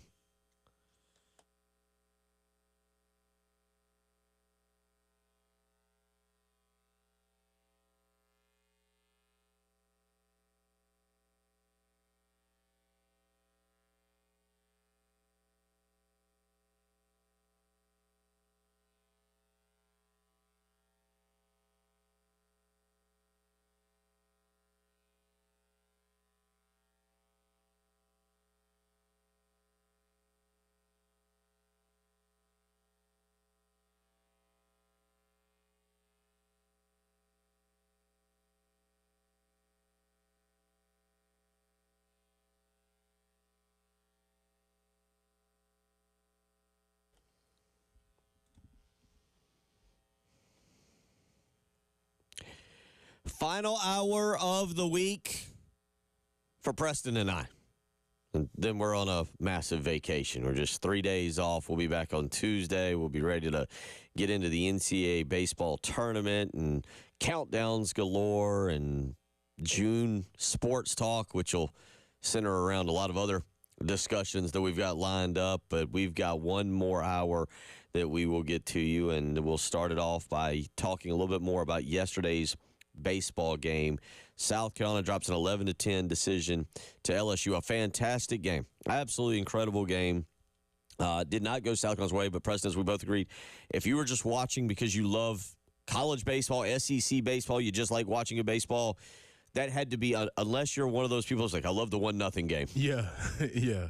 Okay, then that wasn't your cup of tea either. But yesterday was a lot of fun. Back and forth, big plays, unfortunately, big mistakes.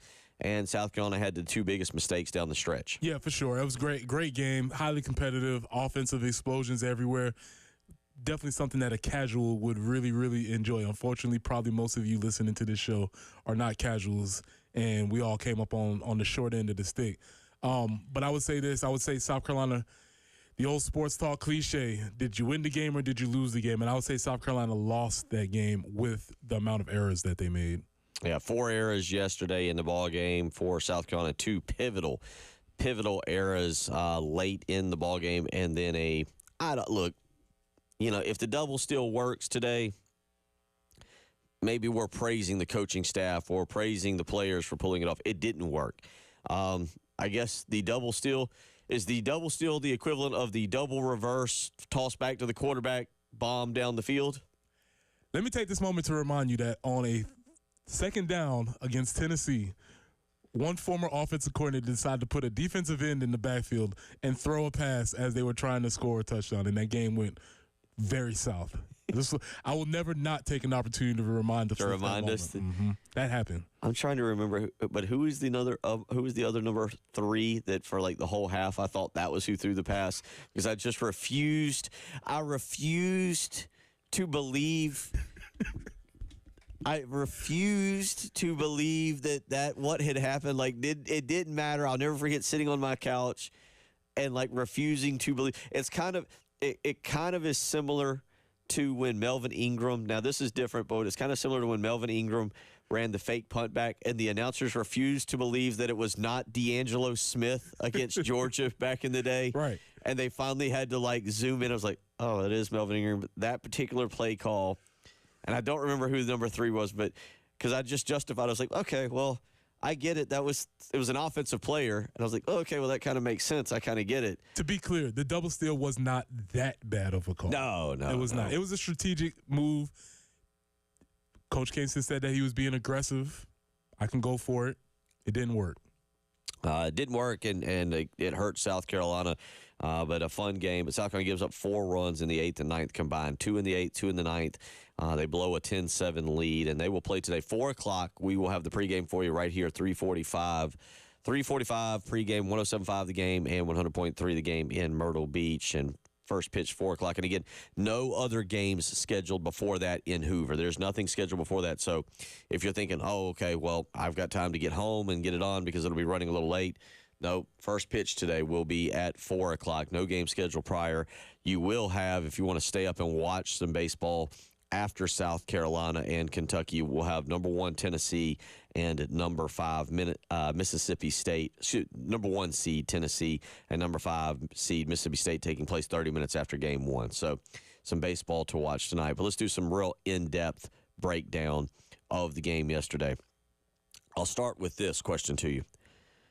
Were you more than certain that a guy's name or a guy named Thatcher would show up to pitch on the mound wearing a bow tie and likely have come straight out of the Grove from Mississippi, having just tailgated with his buddies with a jacket on? That's a solid. That would have been a solid prediction for sure. That would have been a solid prediction. You know, one of my favorite pastimes is looking at some of these names. And Thatcher, you probably nailed that one. Is Thatcher the frat name? What's the short for that? Thatch, I guess. Thatch, maybe. You call him Thatch? Okay. Thatcher Hurd was very surprised that he didn't at least have a purple and gold bow tie on yesterday to start pitching. I'm pretty sure that if you had to make a list of top fraternity names, I was never in a fraternity, by the way. I was never in a fraternity. It was not accepted. No, I didn't do whatever you had to do, Rush or whatever. But yeah, I was never in a fraternity. But I'm pretty sure Thatcher would be your top fraternity name if you had to Google it and they gave you top fraternity names. Thatcher is wildly accepted into the fraternities like across the South and definitely at Mississippi. So I was a little surprised I didn't see him with a bow tie. Number 2, and I ask you this as a high school baseball player, how dirty did you prefer your uniform get when playing? Because Cole Messina, I think, went all out on trying to get every bit of white jersey, the white and black pinstripe covered in some form of dirt and mud yesterday. Well, he's already catching, so he's already with the elements already. And if you want to get it dirty, how else do you know that you played unless your uniform is dirty? So you got to get your uniform dirty in some form of fashion, especially the front. You can do some different slides, slide head first, get the back slide, get the knee, front part. Oh, that's all part of saying like, oh, he played hard today. He is having a phenomenal. Absolutely phenomenal. Of course, he's on a heater, man. Like absolutely phenomenal SEC tournament. There's no question about that.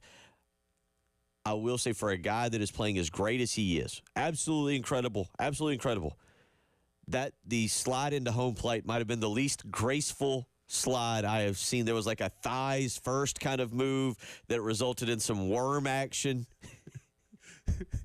You never want to slide and bump.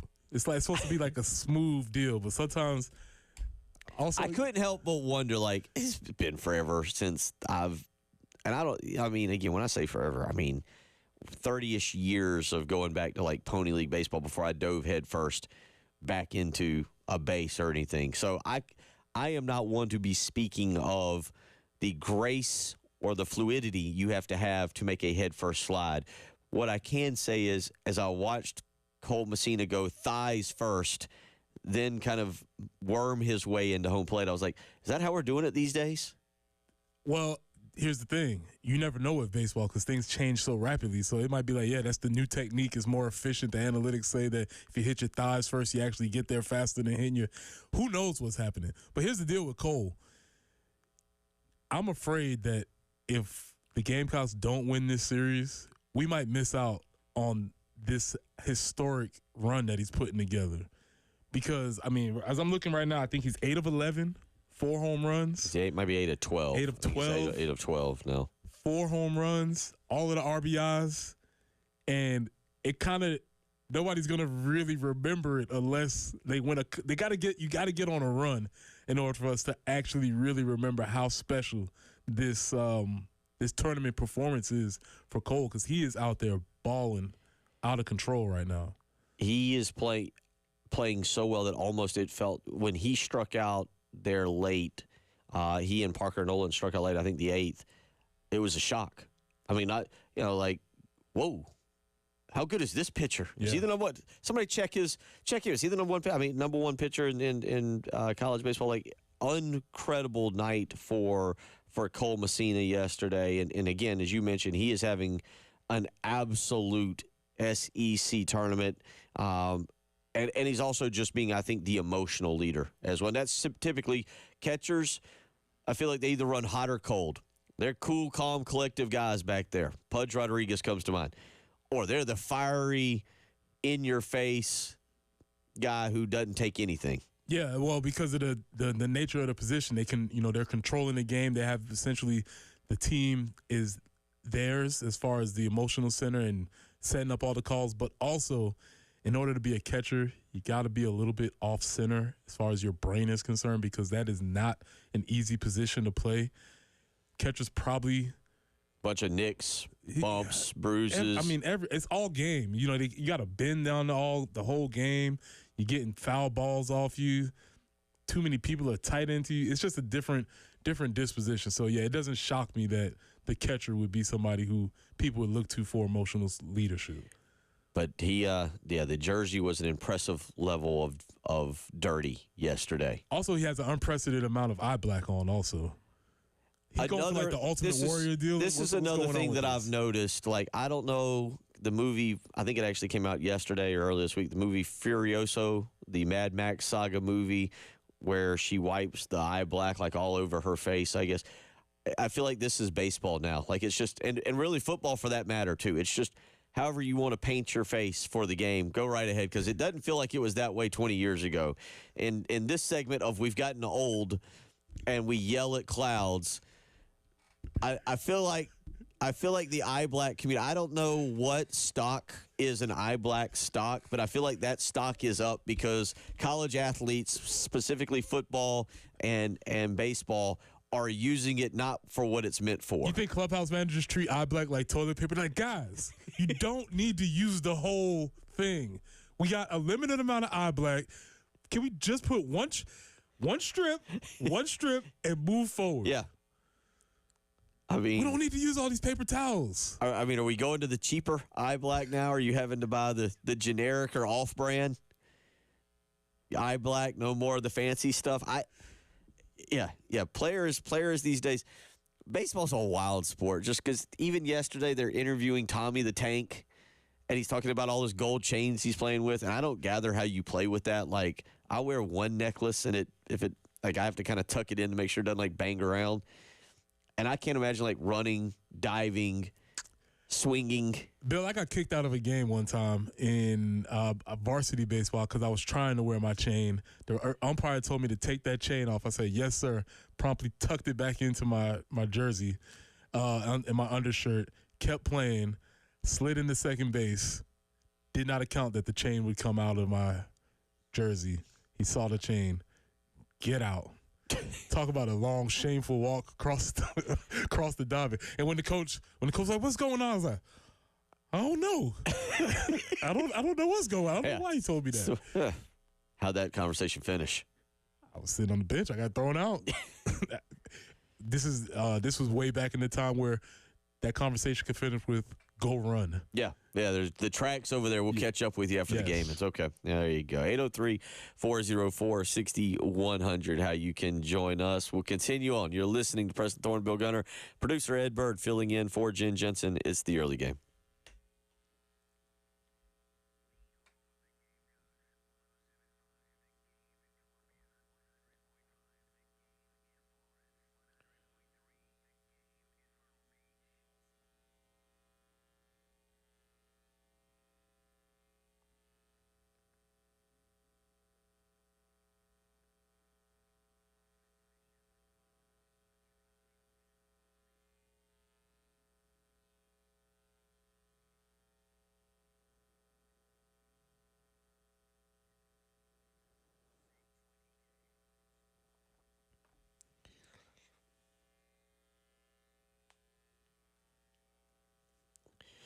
Bill Gunner for Zero Res as we head into Memorial Day weekend and wrapping up things such as graduations, end of schools. I've seen all the great Facebook pictures for parents having their kids graduate elementary or middle school, graduations from high school.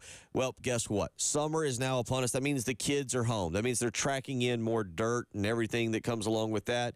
And you need to make sure that your carpets, rugs, tile, upholstery all look nice and clean. So go ahead.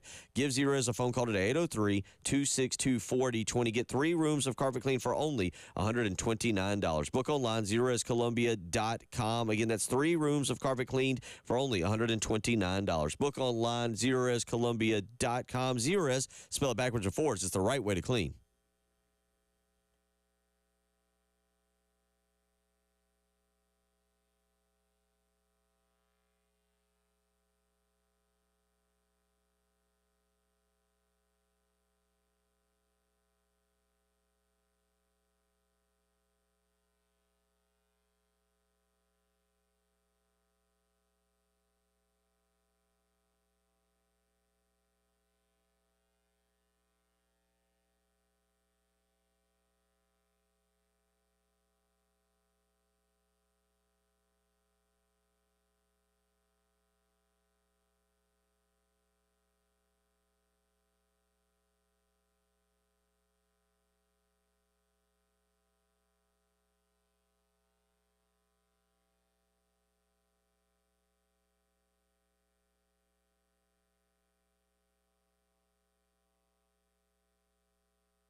All right. Little update here. Horrell Hill at Gardner's Ferry. Still got a tie up there. Lower Richland at Leesburg. Highway 60 at Trojan Road. Those are your 3 issues at the current time. Again, we were able to get the interstates cleared up, so smooth sailing right now, at least according to our traffic. Weather today, high of 90, and for Memorial Day weekend, weather should stay in the high 80s, low 90s. Small chance of rain, about 25% both Saturday and Sunday. You're listening to Bill Gunner, Preston Thorne, producer Ed Bird. It is the early game.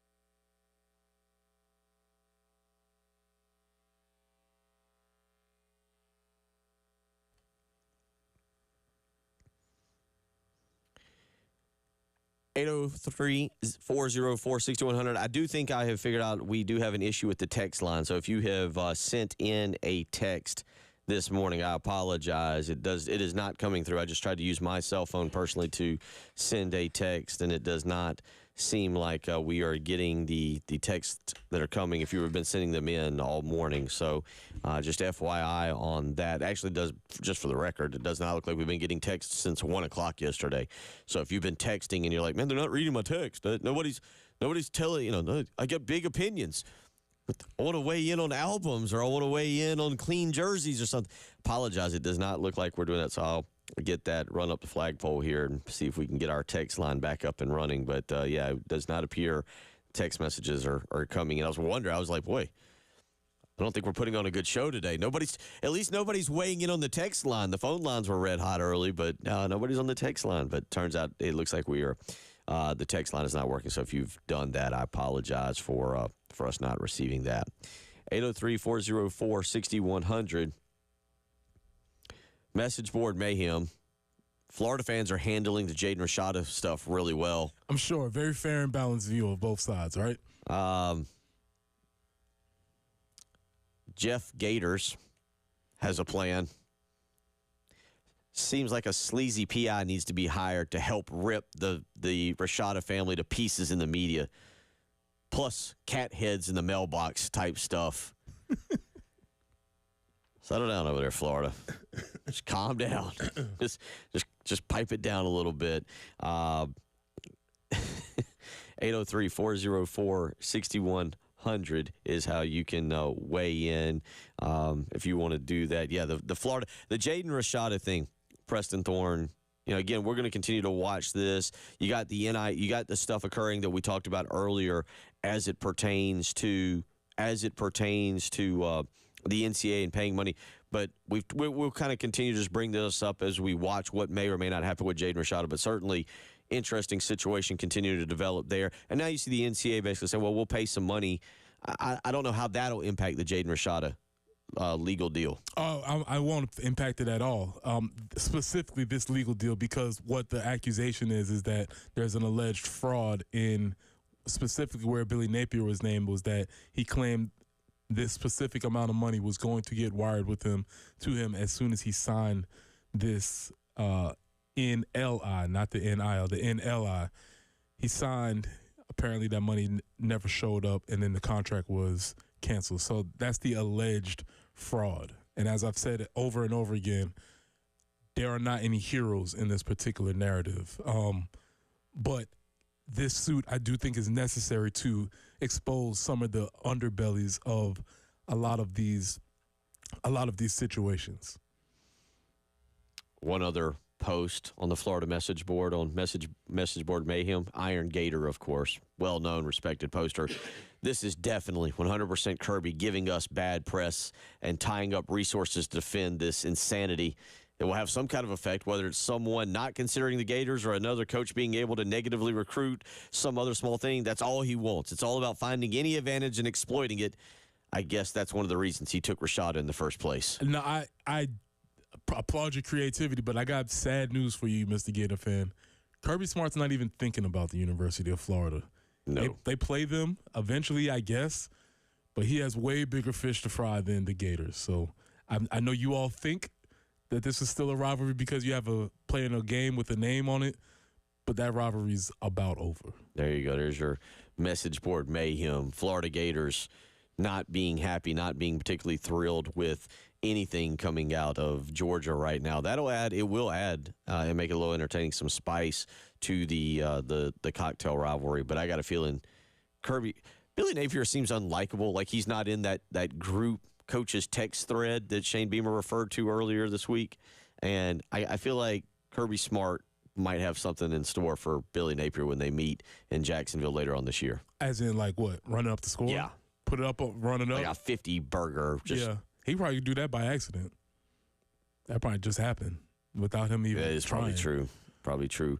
One other thing that happened yesterday, and this is interesting now, again, Preston, not just in college football, although TNT managed to get involved in the college football playoffs. Have you seen this? Kind of. It's on my periphery. We've got, I mean, granted, we have more college football playoff games that need to be promoted and need to be shown. TNT Sports will present 2 first-round CFP games during the 2024 and 25 season. In addition to the first-round games, TNT Sports will add 2 quarterfinal games each year, starting with the 26th season through the 28th season. TNT will be the primary network televising the sub-licensed CFP games among additional TNT Sports distribution platforms. I saw that and was just like, all right, whatever, TNT, cool. What did happen yesterday is it is now leaking out TNT will not have the NBA anymore. It'll be Disney, ESPN, and NBC. So ABC, ESPN, you get the point, Disney. But TNT will not have it. And Charles Barkley ripped into TNT and Warner Brothers, basically one of their CEOs yesterday. It is going to be interesting to see what happens with that show inside the NBA and where they elect to go with that and how much money those guys have. I think I mentioned to you off air, they had a documentary kind of on that show on True TV the other night that I actually watched more of than one of the playoff games. And that show has been a hidden gem for a lot of people for a long time with Kenny, Charles, Shaq, and Ernie Johnson. And I'll be interested to see if somebody, what kind of money gets thrown out there trying to keep that show together and bring them to their network or put them on a streaming platform. Yeah, I mean, it's the standard for a post-game analysis show. Between the highlights, the banter, running to the board, Shaq and Charles fighting, Ernie Johnson with him being a stalwart. It is an amazing show. I often watch that show without watching any basketball. Right. I will often just tune into the show to see what's going on. And I think this is a case of TNT not knowing exactly what their brand is, because why else am I turning on TNT? There's no other reason for me to watch TNT except inside the NBA. Yeah, they don't even have Friends. TBS has Friends. There you go. They don't even have Friends. I'm sure they understand that the only reason why people are watching Charmed and Buffy the Vampire Slayer is because it comes after inside the NBA. So this is a big loss. They're obviously going to trying to figure things out. The real crutch in this is that Ernie Johnson is extremely loyal to Turner Sports, and he's at least stated publicly that he doesn't want to take his services to another network. And so without Ernie Johnson, I mean, you could put somebody else in that hosting role. I guess it would work, but you tune in to see the guys that you're familiar with, the guys that you know, the reoccurring jokes, all of those things. And if that's not there, I'm not sure how that's going to affect the viewership of that show. If this does, it is expected to happen. It's not official just yet. Next year would be the last year, the 2024-2025 season. Barkley basically ripping into pretty much everybody. One thing he mentioned is the possibility of hiring the entire crew to his production company and continuing to do the show and selling it. Stuff like what we've seen Dan Patrick, who's moved away from ESPN, Dan Le Batard, who's moved away from ESPN, kind of going out on their own to do things.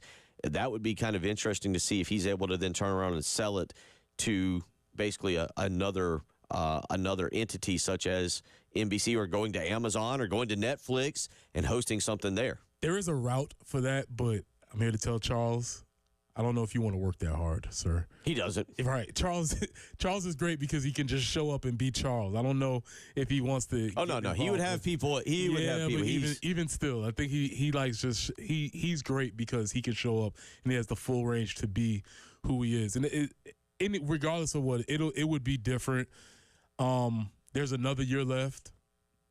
Enjoy the next year while it is. I'm sure it'll be fun, and we'll see where it ends up after that. I mean, Charles was even talking earlier about how he didn't want to do this forever, so maybe this is be the time to.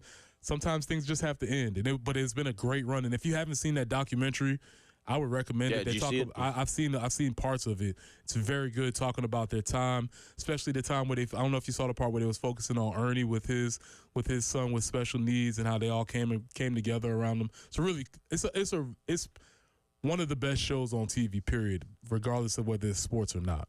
803-404-6100 may get into this. Braves and Cubs were playing yesterday, and the Cubs wanted to mock Ronald Acuna Jr. I'll get into that a little bit. We'll kind of wrap things up here as we kind of get a little silly here. He's been very mockable. Acuna Jr.'s kind of struggling right now. Wait. Error or getting picked off? I'll tell you about it when we come back. I'll give you all the details. It's Bill Gunner, it's Preston Thorne, producer Ed Bird filling in for Jen Jensen. It's the early game.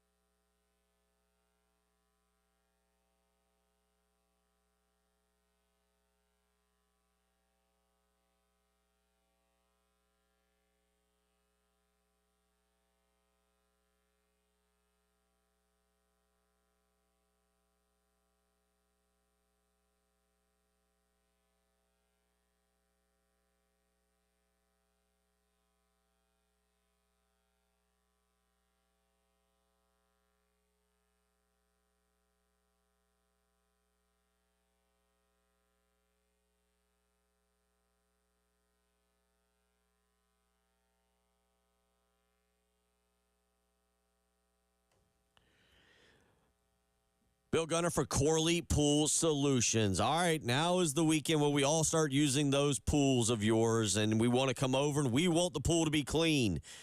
Trust me, not just we, your kids, your family wants the pool to be clean. And the way to do that is to call the pool guru.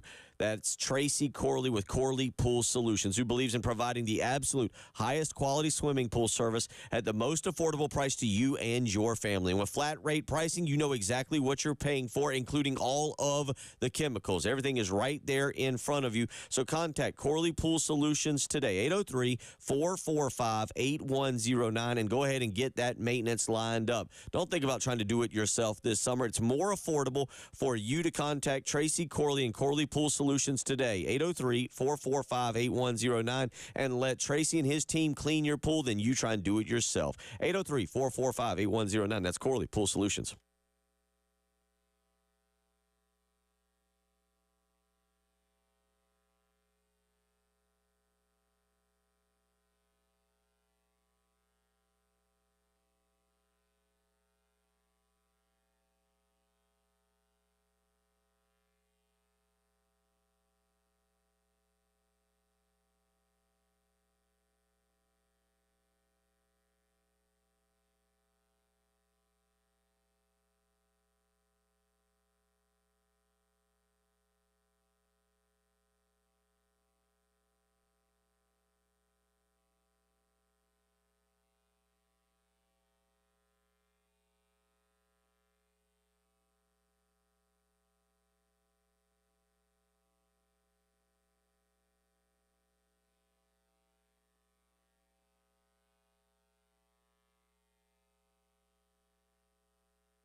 All right, traffic report here. Looks like we've still got the same stuff going on. Horal Hill at Gardner's Ferry. Got a little tie up there. Lower Richland at Leesburg and Highway 60 at Trojan Road. So those are the three incidents taking place right now. Again, Horal Hill and Gardner's Ferry. Lower Richland at Leesburg and Highway 60 at Trojan Road. Weather for today. High is expected to be 90 degrees, sunny. Maybe just a small chance of rain, around 10%. Never know. Might get one of those little scattered thunderstorms. And then this weekend, highs in the low 90s for Memorial Day weekend. Rain possible for Saturday and Sunday, about a 22% chance. So that's your Memorial Day weekend forecast. You're listening to Preston Thorne, Bill Gunner, and the early game.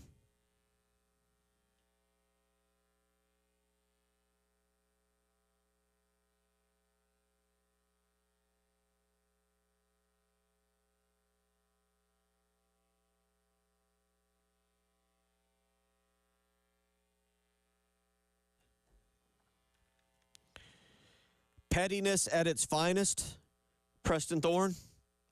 Pettiness is always fun in sports, right? Yes. There's a little pettiness taking place. And yesterday, the Braves shut out the Cubs. By the way, Braves now the league leader in shutouts. Goes along with that stat you gave on Max Fried yesterday in complete games. But a 3-0 win for the Braves yesterday over the Cubs to wrap up that series there. Braves playing a little bit better. Big series coming up this coming weekend. By the way, for the record, no complete game yesterday for the Braves. They did not accomplish that goal. That's okay.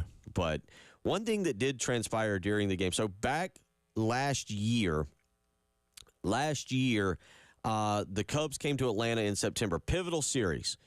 Huge series. And the Cubs were swept. Braves knocked them out late September. Braves had a 3-game sweep, dropped Chicago out of the final wild card spot. Absolutely brutal for them that weekend. They weren't happy about it to begin. But one thing occurred in the second game of that series, in the 10th inning. Now, again, this isn't the playoffs, but in the second game of that series, there was a monumental moment. Do you know what that monumental moment was? No. Ronald Acuna stole second base and accomplished his 40-70 season. Oh, yeah, okay. That was 10th inning, big game, tied 5-5. Cubs are obviously, they had to have that series, needed to win a game to stay in the wild card race. And there's a video. We couldn't quite get the audio, but the Cubs announcers are just livid that the game gets stopped in the 10th inning. Ronald Acuna is now on second, and the game is stopped to basically honor a phenomenal achievement, 40-70. Their little video montage for Acuna Jr. He's at second base, holds up, does the old holding up of the base, and all these kind of fun things happen. And the Cubs announcers were not happy, and apparently neither were the Cubs. Now, mind you, the Braves and the Cubs have played a couple times this week, right? Like yesterday wasn't the first game in this series. They've kind of been going at it. Right. To do what the Cubs did, you had to have something ready. You had to be kind of prepared for a moment to kind of be a bit of to have a bit of pettiness. And the Cubs yesterday did a very good job. This was the third game in the series. They played Tuesday, Wednesday, Thursday. Braves won 2 of 3 from the Cubs. Yesterday, well-known In-Hap, stole second base in the bottom of the 4th inning. Okay, stole second base in the bottom of the 4th inning. The Cubs promoted on the video board history by noting that In-Hap was the first player in Major League Baseball history to steal a base in the bottom of the inning on May 23rd, 2024 at Wrigley Field. Here is the graphic, Preston Thorne. It shows In-Hap holding up the base, first player. This occurred in the bottom of the 4th. The Cubs are still feeling. Let me again repeat.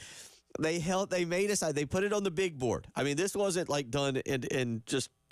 It's on their big video board. It says stolen base, In-Hap, first player in Major League Baseball history to steal a base on Thursday, May 23rd, 2024 at Wrigley Field in the bottom of an inning. Yeah, that is high grade hating right there. That's what we call high grade hating right there, because that means they had to go through the graphics. They had to get a design. They had to do it really quickly, too. Yes, so they had the social media team was on the ready. Now, was this just going to be if he stole a base, or was it going to be if anybody stole a base? That's what I'm wondering. No, this is first player. Again, let me read you what the Cubs did. They put it on the video board. This is the bottom of the fourth yesterday, and a 3-0 loss. On the video board, I guess to get back at the Braves for celebrating Ronald Acuna's 40-70, the 70th steal last year in late September. In-Hap steals a base. They have everything ready to go, graphics and everything. There's a picture. In-Hap is holding up a base. The exact line says, first player in MLB history to steal a base on Thursday, May 23rd, 2024, at Wrigley Field in the bottom of an inning. Yeah, that's absolute hater. That's hateration at the highest level. Because here's the issue with this. You know who else is the only player in Major League history to be in the 40-70 club? Ronald Acuna. One person. See, back when men were men, Bill, we used to say, oh, the 40-40 club, that's cool. Right. Man, Jose Canseco, 40-40, Barry Bonds, 40-40. No, this dude is in the 40-70 club. Right. Only one. Only him. So I am in favor of pettiness in sports, but however, Chicago, you look like clowns now because he actually did do something that's only been done by him. And you lost the game also, besides that. And didn't score. And he didn't score. And he got stranded. And by the way, if you want to go, you can go. If you want to, you can go and follow all of the X comments on this because yes, it was a good day for Major League Baseball yesterday. But I appreciate the effort, getting everybody involved. There's nothing wrong with carrying over rivalries throughout the season. We need more of this in sports. I'm not mad at it. Everybody played their part. Solid effort. You need more of that. I hate to say it like that. You need more of that in sports, especially in baseball, where it obviously is going to get a little monotonous coming up here in about a week or two, if it's not already monotonous. But good for them. Good for them. Cubs, by the way, now this weekend, well, they'll try and pick up the pieces here, and they've got a series coming up this weekend. I was trying to look. They're at St. Louis, so a rival for them. Braves on the road at Pittsburgh today, 6:40. First pitch in that one. 803-404-6100. I tell you what, we'll hit a break. We'll come back. We'll put it all together. Preston's got a question about technology because too much. There was a little bit. We've reached a boiling point, and I'm tired of it. We'll hit some technology notes, and we'll wrap up the program when we return. It's the early game.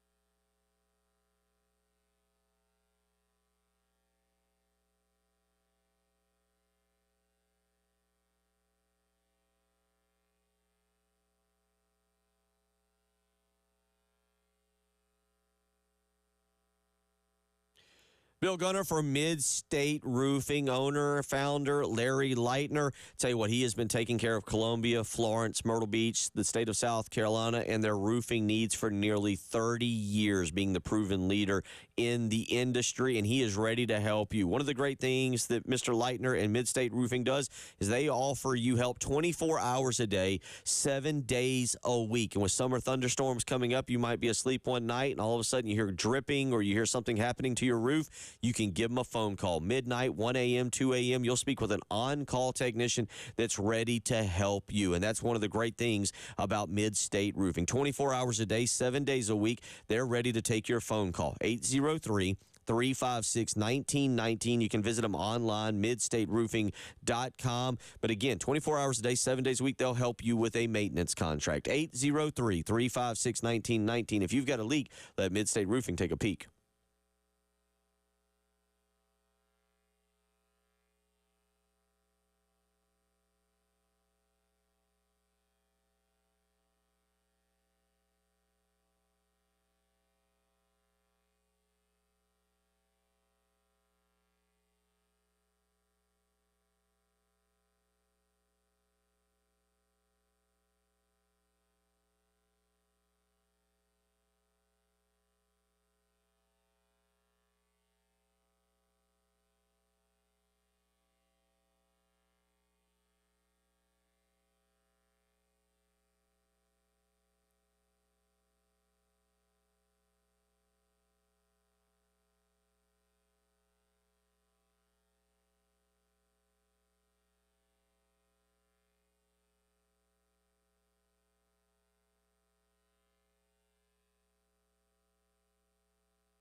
Bill Gunner for the Ecton Law Firm. John Ecton and his team, they understand some of the troubles that you can be facing if you've received one of those awful, nasty, mean letters from the IRS. And after a couple of years of suspending levy notices, the IRS is planning to send them back out here in 2024. And if you've received that notice, you or your business may be in trouble. But again, John Ecton and his team, they're ready to help you. And it all starts with a free consultation. Whether you're in Columbia, Florence, Myrtle Beach, you just need to give them a phone call. 803-771-9800. Again, that's 803-771-9800. At the Ecton Law Firm, they understand the challenges you're facing, and they're ready to help give you the peace of mind that you deserve, and they're going to do it with proven solutions, and their team knows how to help. They've helped thousands of families and businesses just like yours. So contact the Ecton Law Firm and tell them Bill Gunner sent you. 803-771-9800.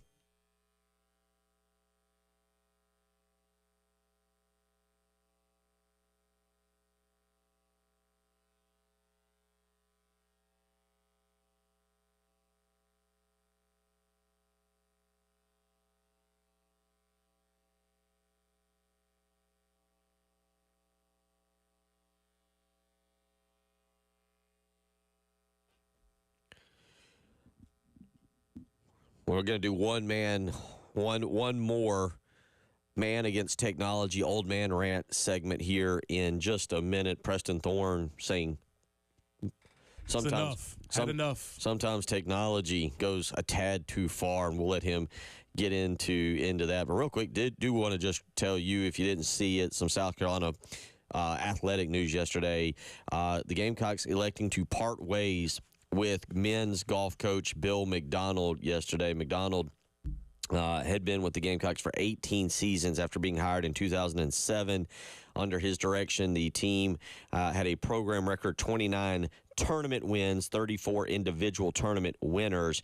He guided South Carolina to 15 NCAA regional appearances, including this season, and 7 NCAA championship appearances, the last coming in 2019. So the Gamecocks will now be looking for a new men's head golf coach, and we will kind of just follow that, because obviously golf around here pretty important, just coming off of the PGA Championship and now the U.S. Open set to be up at up at Pinehurst, not Quail Hollow, up at Pinehurst coming up in June. But just a little note there on South Carolina and golf. But that's something we'll cover as we move forward. Something that's happening now. Preston Thorne is ready to rail against technology to wrap up the program. Could have put this on Thorns, Buds, and Roses on Tuesday, but we're gonna go ahead and get this off now, because Bill, technology's gone too far. There's too much of it. We don't need it all, and they finally threatened one of our shows, one of the best topics we've ever done on this show. Oh, if you remember earlier in this year, the old chain gang, yeah. Shane Beamer talked about the chain gang crew eating hot dogs at halftime.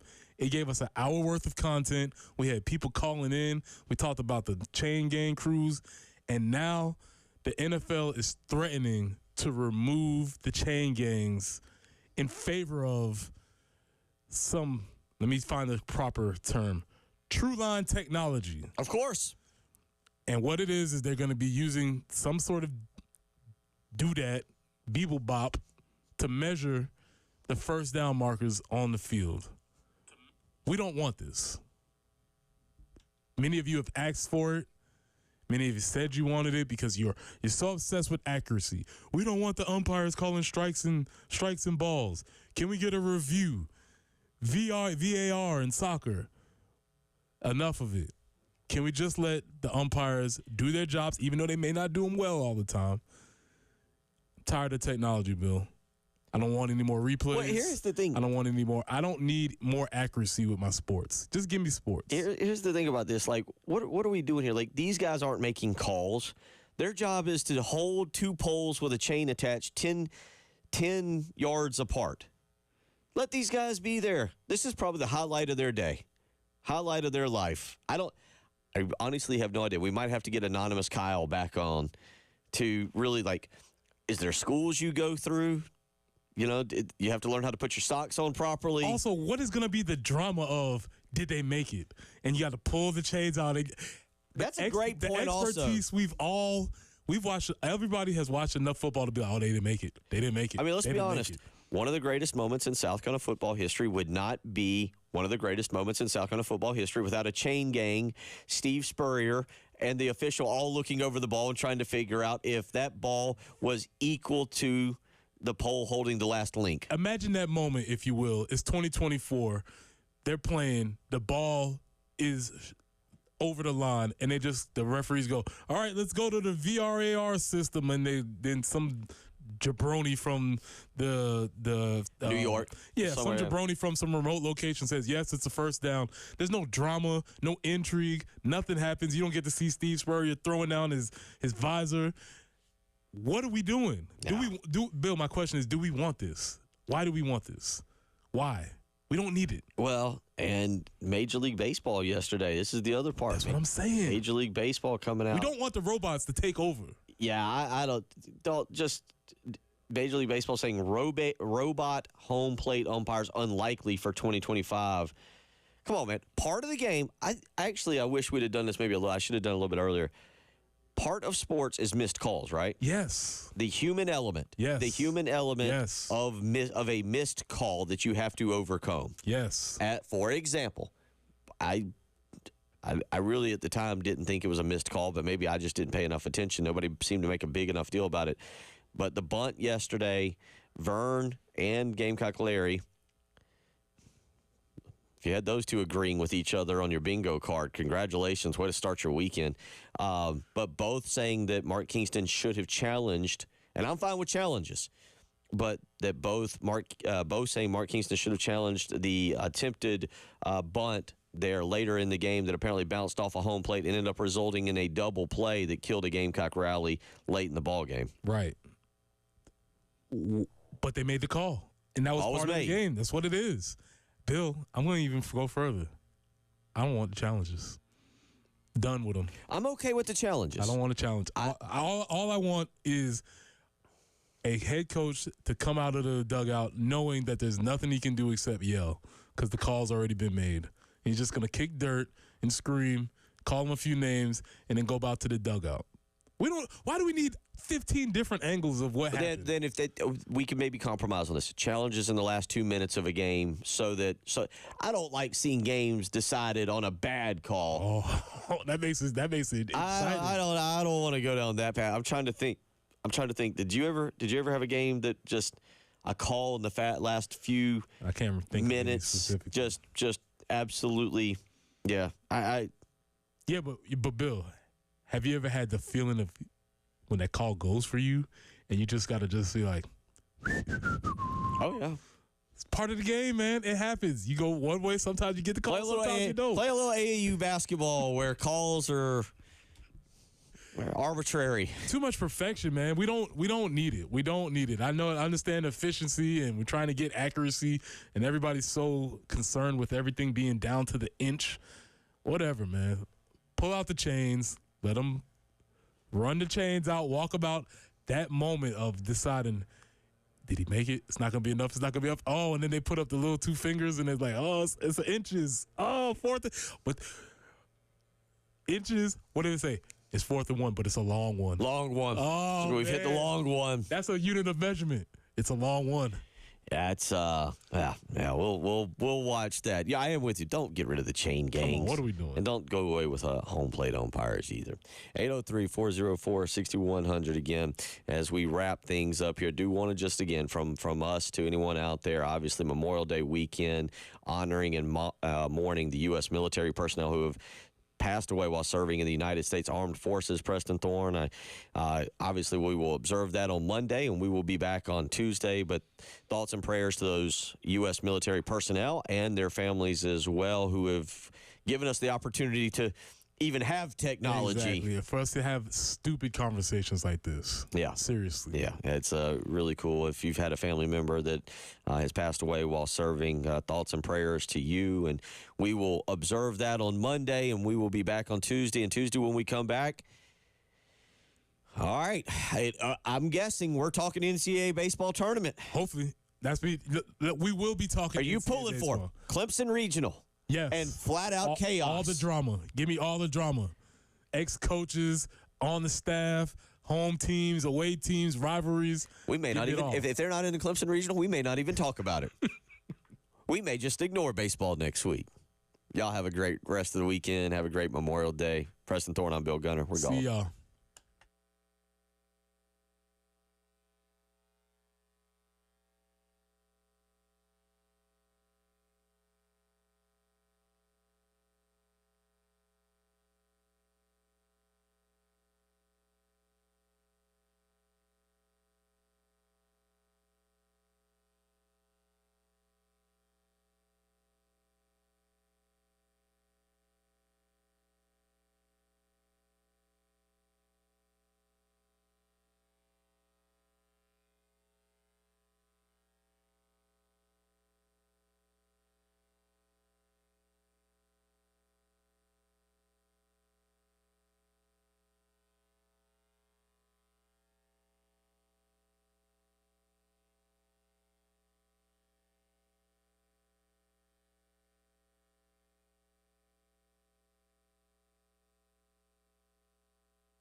All right, still working an accident. This is going to be Bar Road at Mill Creek, going to be near Wildlife. So an accident there.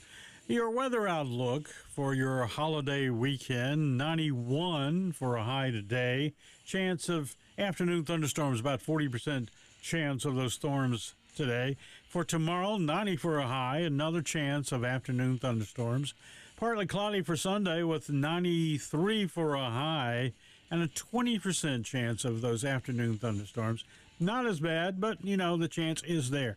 Monday looks pretty good. Once again, though, those afternoon thunderstorms could pop up. 30% chance, 91 degrees for a high on Monday. Captain Dave, WIS TV Traffic Center.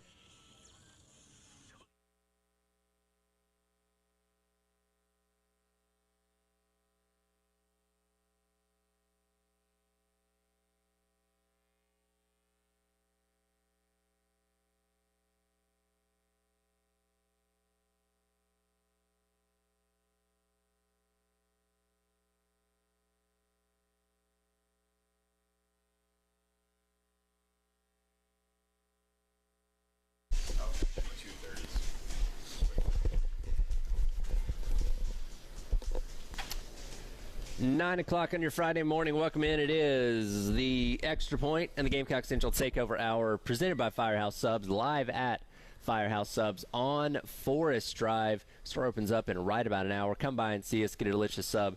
Get a T-shirt. Got some koozies out here as well. Josh is out here hanging out too. Going to be a great time as always out at Firehouse Subs. And guys, Chris, first of all, I have to ask, did you stay up to watch the end of last night's game? I feel like that's always a good question to ask. Late game. It's a very fair question. Yeah, I mean, if Carolina would have played I guess you could call it the nightcap, if they would have played the last slot, I would have just 10:30 first pitch is the deal breaker. I would have just passed the baton to y'all for any baseball talk. But I did stay up and I watched the entire game, start to finish. Very entertaining game from a completely neutral perspective. Unfortunately, things didn't go South Carolina's way there at the end. We knew a team like LSU was going to be tough to beat, scoring a lot of runs, and, man, one little mistake can end up being the difference at the end of the night. Yeah, I mean, when you're competing at a high level like that, that's how it goes. I mean, we can nitpick it, and I'm sure we will, but I mean, just a highly competitive baseball game. That was truly one of those games you hated to see either side lose, because you could tell both sides were putting their hearts on the line. Both sides went deep into their bullpens, and they were having to kind of mix and match and piece it together. But, I mean, that one's probably tougher to swallow than even like a blowout, for example. Well, let's bring in an expert that knows a thing or two about the SEC tournament and winning baseball games. Our guy Grayson Griner joining us on the Love Chevrolet phone line. Grayson, first of all, appreciate your time this morning. And, again, you've been to Hoover. You've been in some of these tight back-and-forth games. What's it like, going through one of those games and unfortunately coming out just a little bit short at the end? Yeah, thank y'all for having me on. Unfortunately, when we went to Hoover, we weren't there very long. We had a couple one and outs in my 3 years there, but it's a very difficult tournament. It's just not really something you're used to as a player, where you're playing. You don't know what time you're playing the next day. You don't know who you're playing the next day, and you're playing. In Carolina's case, it's going to be this will be their fourth game in 4 days. Yep. I mean, you're used to playing on weekend series, but like I said, you don't know who you're playing, when you're playing. You don't have your home crowd. You don't necessarily have an away crowd either. So it's just kind of a unique scenario. Got to watch kind of the end of that game last night. Didn't get to see the first 5 or 6 innings or so, but looked to be kind of one of those crazy slugfest type games. And generally speaking, I would say when you get deeper into the tournament, that's more what you'll see, just because the depth of your pitching gets tested a lot more, just because, like I said, you're playing so many games, and you're normally going to throw some of your better guys early to continue to advance in the tournament. Grayson, hey man, it's Wes. Appreciate you doing this, and I want to talk a little bit, kind of big picture here, man. Obviously, the way the regular season ended with the 6 straight, and I know everybody would have loved to have won last night and gotten 3 in a row here. But how big do you think it was for this team just to get back on the winning side? Like, what does it do for a dugout to get those first 2 wins in this tournament and just kind of take a little bit of the edge off, get to relax, not relax in terms of being laid back, but just not pressing so much. It kind of felt like South Carolina down the stretch did start to feel the heat of those 6 straight losses. So what do you think that meant for this team to get a couple of wins in Hoover? I think it was massive. I mean, if they had lost that first game and they would have at that time had 7 straight losses going into the selection day, I mean, you might be sweating a little bit. I think they would have been in. But I think that getting those first 2 wins in Hoover really solidified that, hey, we're going to be in, and we're also going to be coming into the tournament playing well with a little bit of momentum and getting some wins against, Arkansas as a top 10. I don't know if they're top 5 still, top 5 or 10 team, beating Arkansas, and then going toe-to-toe with LSU last night, getting a big win against Alabama the first game. So, like you said, if they had lost that first one, I think – not only are you kind of maybe sweating getting in as a 3 seed or maybe not getting in at all, but now that you've won those first 2, you feel a lot better about yourself as a team, as a coaching staff, going into the postseason. And I just remember Coach Tanner and Coach Holbrook always really harping on us. We want to be playing our best baseball going into this time of the year. What you do back in February and March matters, but it doesn't matter quite as much as how you're playing as a team going into this stretch of the year, because this is when it really matters. Hey, Grayson, it's Chris Clark. Question for you. Hey, man. Question for you about Cole Messina. He's kind of been the talk of the SEC and really the talk of the country. A lot of national guys have taken note of what he's done lately. It honestly looks like a beach ball for him back there and doing a great job, defensively as always. But give us your take, especially as a former catcher who also hit for power, just on what you've seen from Cole lately behind the plate and the impact he's made.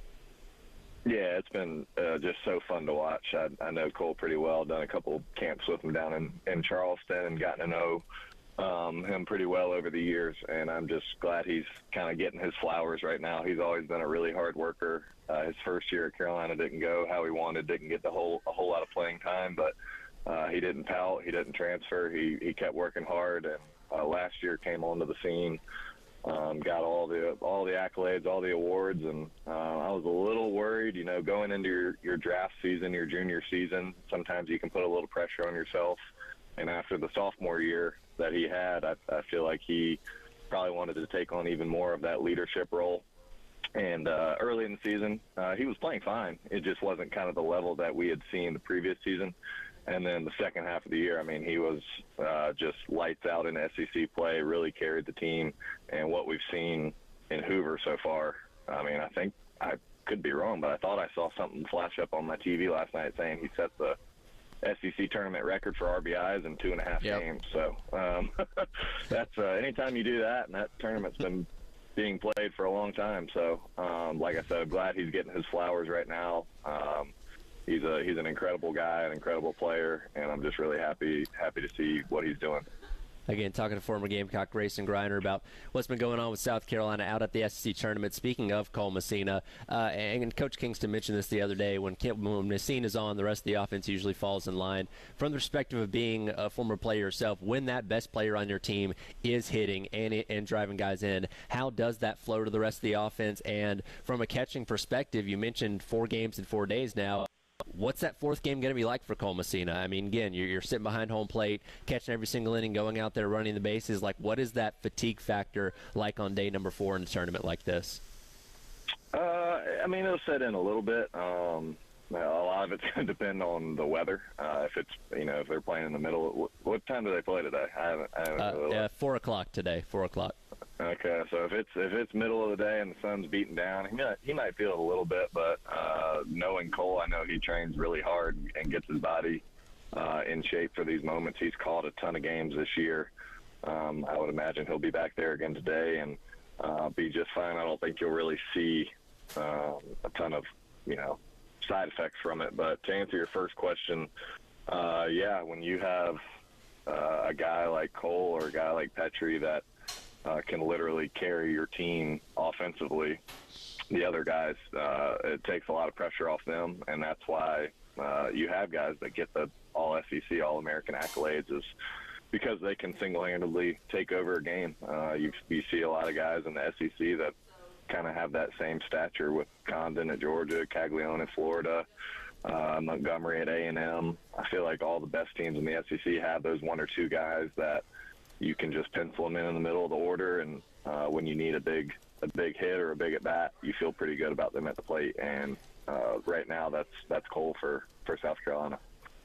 Grayson, I always think it's interesting in these tournament settings. Like you said, you start getting into three games in 3 days, 4 games in 4 days. You kind of get deeper and deeper into your bullpen. But also, I've always thought, especially you start putting some freshmen in some situations maybe they've never been in. Pitzer gets a start, in postseason play for the first time. Jake McCoy gets some big innings.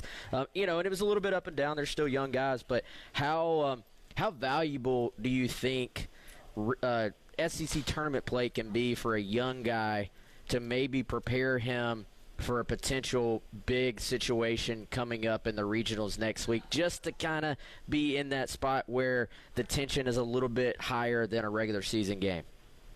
Yeah, you never know what's going to happen. I don't think Michael Roth ever thought he'd be pitching in Omaha and against Clemson, and you never know if him getting an inning in the SEC tournament or late in SEC play gave him the confidence to go out and catapult his career to what it was. So guys like McCoy and Polk and Like you said, Pitzer, Marlott, you don't know when their number is going to be called for a high leverage situation. And South Carolina's on their 4th game in 4 days, so you're not going to, Veach threw a ton that first game. Annie threw last night, so you don't know if he's going to be up. Gainey, it's kind of in that swing role of starting and relieving. So you just got to be ready if you're in the bullpen.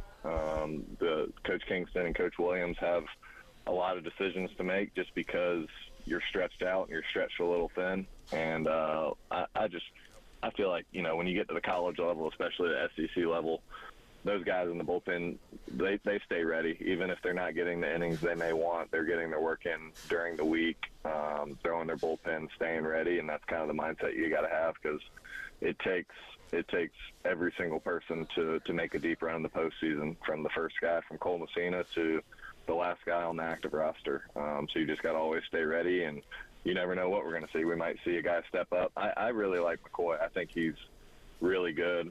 Got to call a couple games for SEC Network this year, and he pitched in three or four of those games, and really liked the way the ball came out of his hand. And I think he's going to be a really good one for South Carolina. Grayson, when you look at how that game ended last night, obviously that was an emotional roller coaster and a tough game to lose, especially how you lost it, right, with some of the plays that were left on the field. But just from a mental standpoint, is it difficult to kind of get yourself ready to play after that? Is it maybe easier to get yourself to play after that and what they've done this weekend? Just kind of give us your sense as a former player of what that may have been like to lose a heartbreaker and then come back and play maybe even the next day, right? Yeah, I can honestly say, I can only speak for myself, but I can honestly say you try to honestly keep the cliche what it is, where it's one game at a time. You go to bed, you wake up, it's a brand new day. Like, I didn't never really find myself waking up and thinking about, man, we should have won that one last night. You just approach the day as a new day, and it's a new opportunity to go win a baseball game. I think you can drive yourself crazy if you're going to the field thinking about what happened in the past. I think that applies to anything in life. If you are dwelling on what happened in the past, there's nothing you can do to change it. All you can do is approach what's in front of you, and I think that's got to be the message, is we still have an opportunity to win the SEC tournament. We still got opportunity to win the national championship. So all we can do is approach it one game at a time, and try and attack today as a brand new day. So hopefully they're not dwelling on it. Like you said, it was a tough loss, but can't do anything about it. All you can do is try and win today. We'll certainly looking forward to seeing what they're going to do about against Kentucky later on this afternoon. Grayson, we appreciate your time this morning. We'll let you get back to what you're doing, and we might pick your brain a little bit more as they go into the NCAA tournament coming up next week. Appreciate your time. Absolutely. Yeah, thank you guys for having me on. I'll see y'all soon. Absolutely. That is former Gamecock Grayson Greiner. We'll continue to break down what happened last night between the Gamecocks and the Tigers. Let's hear from what Coach Kingston had to say after the game as we look ahead to Kentucky later on this afternoon. Pre-game coverage starting at 3:45. First pitch at 4 o'clock right here on the game. We're live out at Firehouse Subs on Forest Drive, going until noon here on the game.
First pitch, dribble to left center field.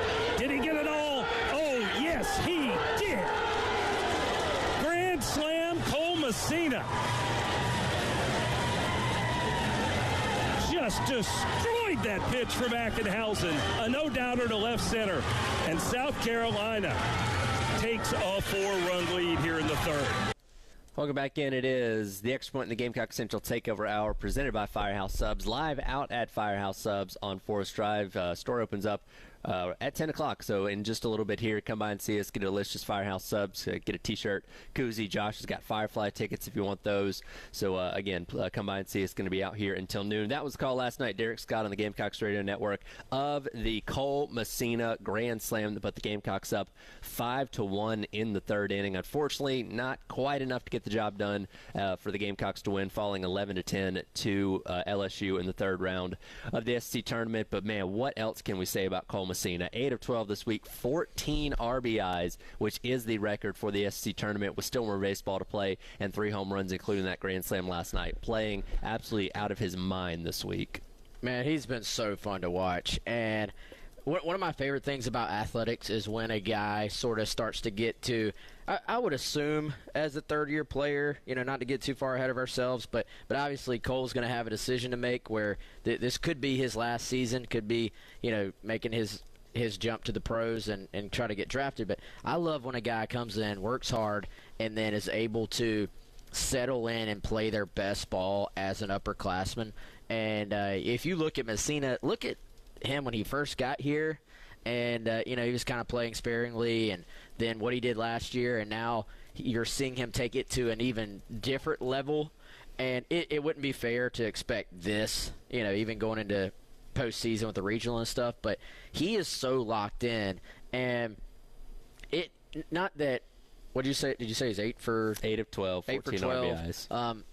That's not repeatable, but just what he's doing to an extent is repeatable because he's having such good at bats. Like, he is not. This is not luck that he is running into some of these balls. And I look at it. I think Cole has always obviously had the big swing. He's always had power, but he is being patient at the plate. And so you look at, there's actually a lot of discussion by the Arkansas coach after he hit the big home run to win that game. He's like, oh, he must have been sitting on a slider. Almost like, I don't want to say it was a shot, but it was almost like the Arkansas coach was saying, how was he sitting on a slider first pitch? And Cole basically said, no, that's not the case. And so basically, though, you see this, I feel like, with a lot of these Major League Baseball guys, especially the ones that have enough power to hit the ball out to the opposite field. They are looking to hit the ball to the opposite field when it's a fastball. And then if you happen to throw something off speed, Cole's bat is through the zone for so long that your timing to hit the ball opposite field as a fastball, you still have a chance to barrel up and off speed, even if you're not thinking off speed. And so that's when you get either a pulled home run or, like we've seen with Cole, a dead center shot as well. But look at how so he ambushes first pitch against Arkansas. Of course, all the talk going in to this game is Cole Messina is carrying the South Carolina offense. So what do? They pitch him more selectively, more carefully. And what does he do? He stands up there. He takes walks. He makes them pitch to him. He doesn't go up there free swinging, trying to I'm going to put the team on my back. He makes them come to him. He takes a big walk at one point, and then he has that big 2 RBI single where what does he do? He shoots the fastball to the opposite field. So the nukes that he's hit, the tanks, like, very fun to watch, but the at-bats he's have are just elite right now. It kind of reminds me a little bit about how when Austin Riley is on, he's shooting the fastball to the opposite field, but then the barrel is still in the zone when he gets off speed, and that's what we're seeing from Cole. Just phenomenal at bats. He's not being a free swinger right now. By the way, you know what happened before he hit that 2-run RBI? Blake Jackson got hit by a pitch. Yeah. That's an catalyst omen this week. That's an omen for, hey, Blake Jackson, probably overshadowed by Cole Messina right now. That dude is playing some great baseball as well. Somebody made a joke on Twitter like, when I tweeted something about how great Cole had been, not yesterday, the day before, and they're like, the guys are still going to give Blake Jackson player of the game, and I'm like, well, I mean, he's been really, really good. But that's another part. Like, yes, the Grand Slam is awesome. The homers are awesome. All credit to Cole for that. But South Carolina as a team has done a good job of getting some guys on base in front of the guy that's been the best hitter on your team, not only, but to your point, Wes, not just power, like putting together good at-bats. One of the things that Derek pointed out on the radio the other day, Derek Scott, was that they were kind of going through, man, why did Cole get snubbed for first-team All-SEC catcher? Jackson Appel from Texas A&M, who's also a great player. He got it. And the only thing they could come up with was Jackson Appel doesn't strike out, like his strikeout to walks, big difference. Cole does strike out a little bit more, but I mean, that's kind of a function of he's patient, right? Like he struck out yesterday, right? But he's either ambushing the first pitch or he's finding something that he likes, like that at bat that we were talking about where he hit the RBI single. That was actually a really good pitch. He just went down and got it, and he had taken a couple close pitches that at bat, from what I recall. So he's either ambushing or he's being patient and he's finding his pitch. And, and it looks like a beach ball right now. And like you mentioned a moment ago, can't overlook what Jackson's done so far. 3 of 5 against Alabama with 1 RBI. 0 of 3 yesterday, but did get on base a couple times. Those hit by pitches that led to those Messina home runs, and then 2 for 2 yesterday. Also getting on base a couple times with walks and getting hit by pitch. So doing a good job getting on base and obviously allowing more runs for Messina to drive across the plate. So this team as a whole playing well. And look, you lost last night, but you still scored 10 runs, had everybody hitting the ball. You knew it was going to take a lot of offense to try and take down LSU. Unfortunately, just did come up a little bit short. But this offense, a far cry from where they were just a couple days ago against Tennessee. Yeah, and some of that Tennessee staff I think is very underrated, man. Those guys did a great job of pitching to South Carolina. But Blake Jackson, I think, is a key. If you're going to make a run and look at guys that you circle, once you start getting beyond the big two, I think Blake Jackson is really a guy who just does so many things for you. As we've seen, he can put down the bunt, but he's fast enough and he controls the bat well enough that even if he's bunting to kind of move guys around and move up runners, a lot of times he can put it in a spot where you're going to have to make a great play to get him out, or we've seen him where it turns into a base hit. And especially, being a lefty and being able to kind of drag it towards the second base side, I think is a nice weapon for him. And we saw South Carolina, when they get some guys with some athleticism on the bases, they've tried to be aggressive. It did backfire a little bit in that first and third situation. But I appreciate the aggressiveness, and I think I was looking online, y'all, like the social media reaction to this game, like looking at our Instagram, like people just picking apart everything. And I'm like, you know what, not that it was the cleanest game ever. There were obviously some errors, and that was, to me, that was the difference in the game, is the 4 errors. But man, both teams competed so hard. When it comes down to a one-run situation like that, walk-off, where you literally have 2 outs. You're either, Braswell either comes through or he doesn't, and you're going to extras.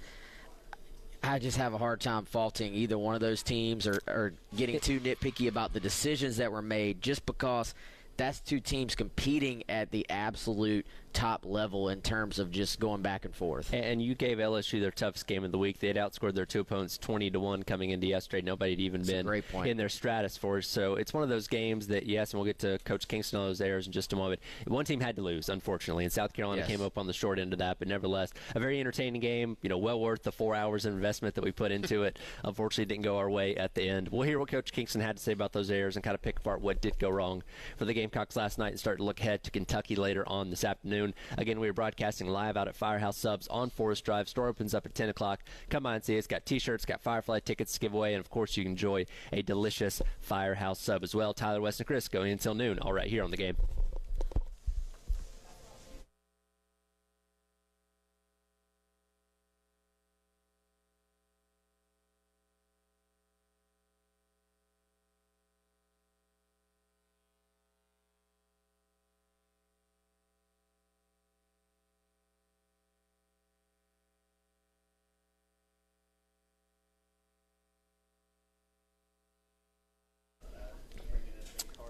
It is a holiday weekend and a busy one at that, and I can't think of a better place to spend it than with our friends over at Twin Peaks down in the Vista. Kicking off tomorrow with National Wine Day. The Lodge does not bunt when it comes to wine. If you're passionate about vino, ask a Twin Peaks girl for a bottle and glasses at every single lodge. Also, Indy 500 coming up on Sunday. You can put your pedal to the metal with our friends over at Twin Peaks. Start your engines with sauce and toss wings and stay fueled for all 500 miles with 29-degree draft beers and handcrafted cocktails. Of course, the weekend wraps up with Memorial Day on Monday, where they are honoring all those who served your active military member or a veteran. Come spend your day with Twin Peaks girls and enjoy a special discount on your order. Again, very, very busy weekend. Can't think of a better place than with our friends over at Twin Peaks down in the Vista.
I mean, that was clearly difference in the game. They made no errors. We made 4. Clearly, that was the difference in the game. And you know, the ball to Gavin, is almost like a cue ball. He did everything he could to try to get down and get in front of it.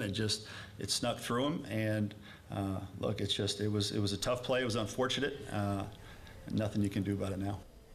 Welcome back in. It is the Extra Point Gamecock Central Takeover Hour. Tyler Head, Wes Mitchell, Chris Clark live out at Firehouse Subs on Forest Drive. Store opens up at 10 o'clock. Come by and see us. Enjoy a delicious Firehouse Sub. Got T-shirts, got koozies, got Firefly tickets to give away as well. Going to be out here until noon. Again, we are always talking hardwood thanks to our friends over at Georgia Pacific. And unfortunately, we are breaking down a hard loss for South Carolina last night to LSU 11-10 in a long, long game out there in Hoover at the SEC tournament. And a big reason why ended up being errors, and none bigger than the one with Gavin Cassis letting the ball go between his legs at first base in the top of the 8th inning that allowed 2 runs across the plate. And unfortunately, that did end up being the difference in the game. But there were other ones that happened throughout the night. And again, when you're talking about a team as efficient on offense as LSU's been this week, you can't let any balls get past you, can't give them any free passes, and that ended up kind of being the difference last night.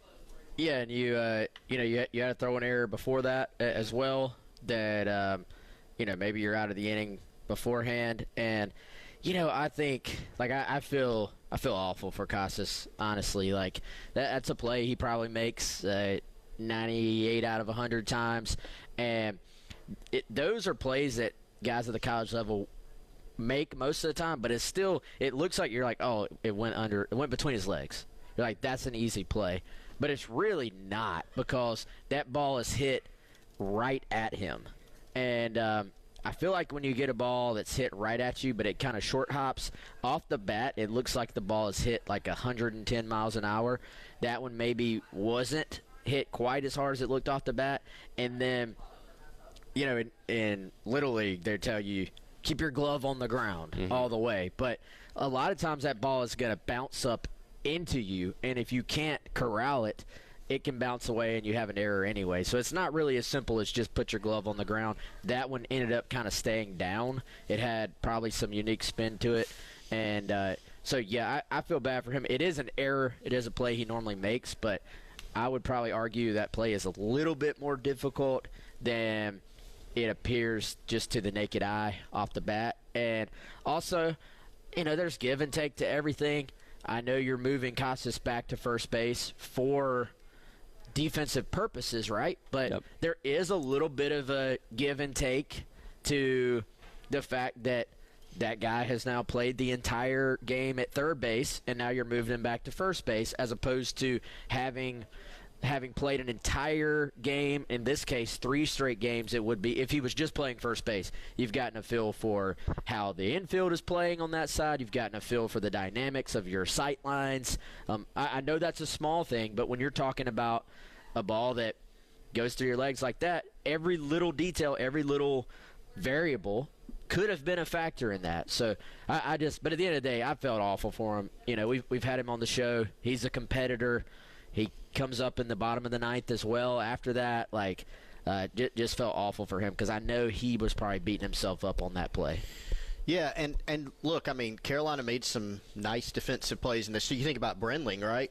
Because Tommy White gave him the hat tip. I appreciated that hat tip. That was pretty cool, yep. Right? I mean, Tommy White goes up there and you go, I mean, this dude, I think he had 23 homers coming into the game. Tommy tanks. I mean, he's got power, right? So he hits one out to, kind of a little bit right of center, and Brendling made an awesome play on it. That's the play we all dream of making when we're kids, right? I mean, it just lined up perfectly. And he's done it twice now. He's done it twice. Yep. Just almost made it look easy, and Tommy gave him the hat tip, which was cool. But, that actually kept South Carolina in position. And they got a runner on base, and ultimately they weren't able to get it done. But, there's been a lot of focus on the last at-bat from Braswell for LSU, which I get. A lot of focus on that. But I think if you go back and look through the game, there are so many other plays that, yes, that ended up being the quote-unquote winning hit, but I think there ended up being a lot more plays that were more significant to the game.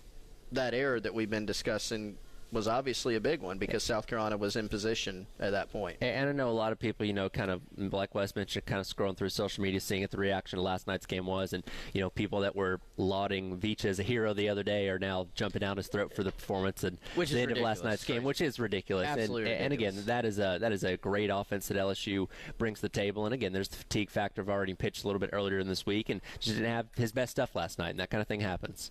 Yeah, he didn't, but he still is right there, the chance to get out of it. Yeah. If he gets a little better defensive play behind him. And, That's I mean, I love fanhood. I love Gamecock fan base, but I mean, there's literally people on Instagram when we posted the score talking about like it's one guy, but maybe we shouldn't even highlight it. But it's like, how are you going to go in on Veach, who saved the day? Yeah. This week, we're not talking about weeks ago. This week, and then is clearly out there, on short rest after a long outing, and gave you a chance. It's not like he was out there walking the yard and just didn't have it. He competed. He gave you a chance. I will say this, man. When Braswell came up, I was like, started shaking my head a little bit. This goes back to the thing that we were talking about the other day, where it's like it's just a track record of these kind of things going against the Cousineau thing, backup quarterbacks in South Carolina with football. And here's a former player who, by the way, had not had a hit all night, came into the game on a 9-game hitting streak. You had held him at bay up to that point. I think walked him one time, and then he finally comes through with the hit there at the end that ends up kind of being the difference at the end of the game. I told my wife, I was like, I hate to say it, I was like, he's going to put the bat on the ball here, because Braswell, if you'll remember, even like his career at the plate at South Carolina was kind of up and down. He had some clutch hits in his time at South Carolina. I remember him at Georgia. He had the walk-off last year. Yep. At Georgia coming up with a big hit. Even this was like when he had not really been playing a whole lot, I don't think, and he came up with a huge hit.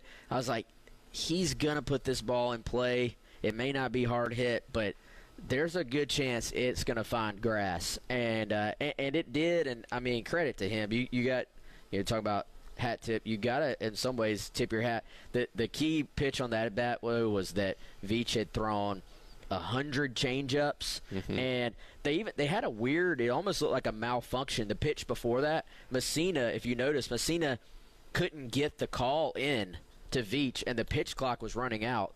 And Messina went back old school and just threw down the one sign as opposed to punching it in or however they're doing it with the technology. Messina throws down the one sign, and Veach threw the one fastball. Maybe he threw that entire inning. Yep. And Braswell fouled it off out of play to the right side, and then they went back to the changeup after that.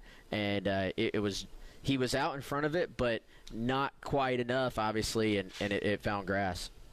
Yeah, I mean, it was tough. And nobody, if, let's say, anybody else was at bat, anybody else 1 through 8 in that lineup, Tommy White hits a homer, everybody's like, people would still be saying some crazy stuff or whatever. But at the end of the day, people would take a different approach of, well, LSU's been hot, Now it just kind of changes the narrative and changes the conversation. But again, yeah, unfortunate that that's how it ended. It kind of adds some sting to South Carolina. Just like, Tyler, you mentioned the Jermaine Cousineau performance. I mean, it would have stung if somebody named Jermaine Jones would have given South Carolina 40 points in the NCAA tournament.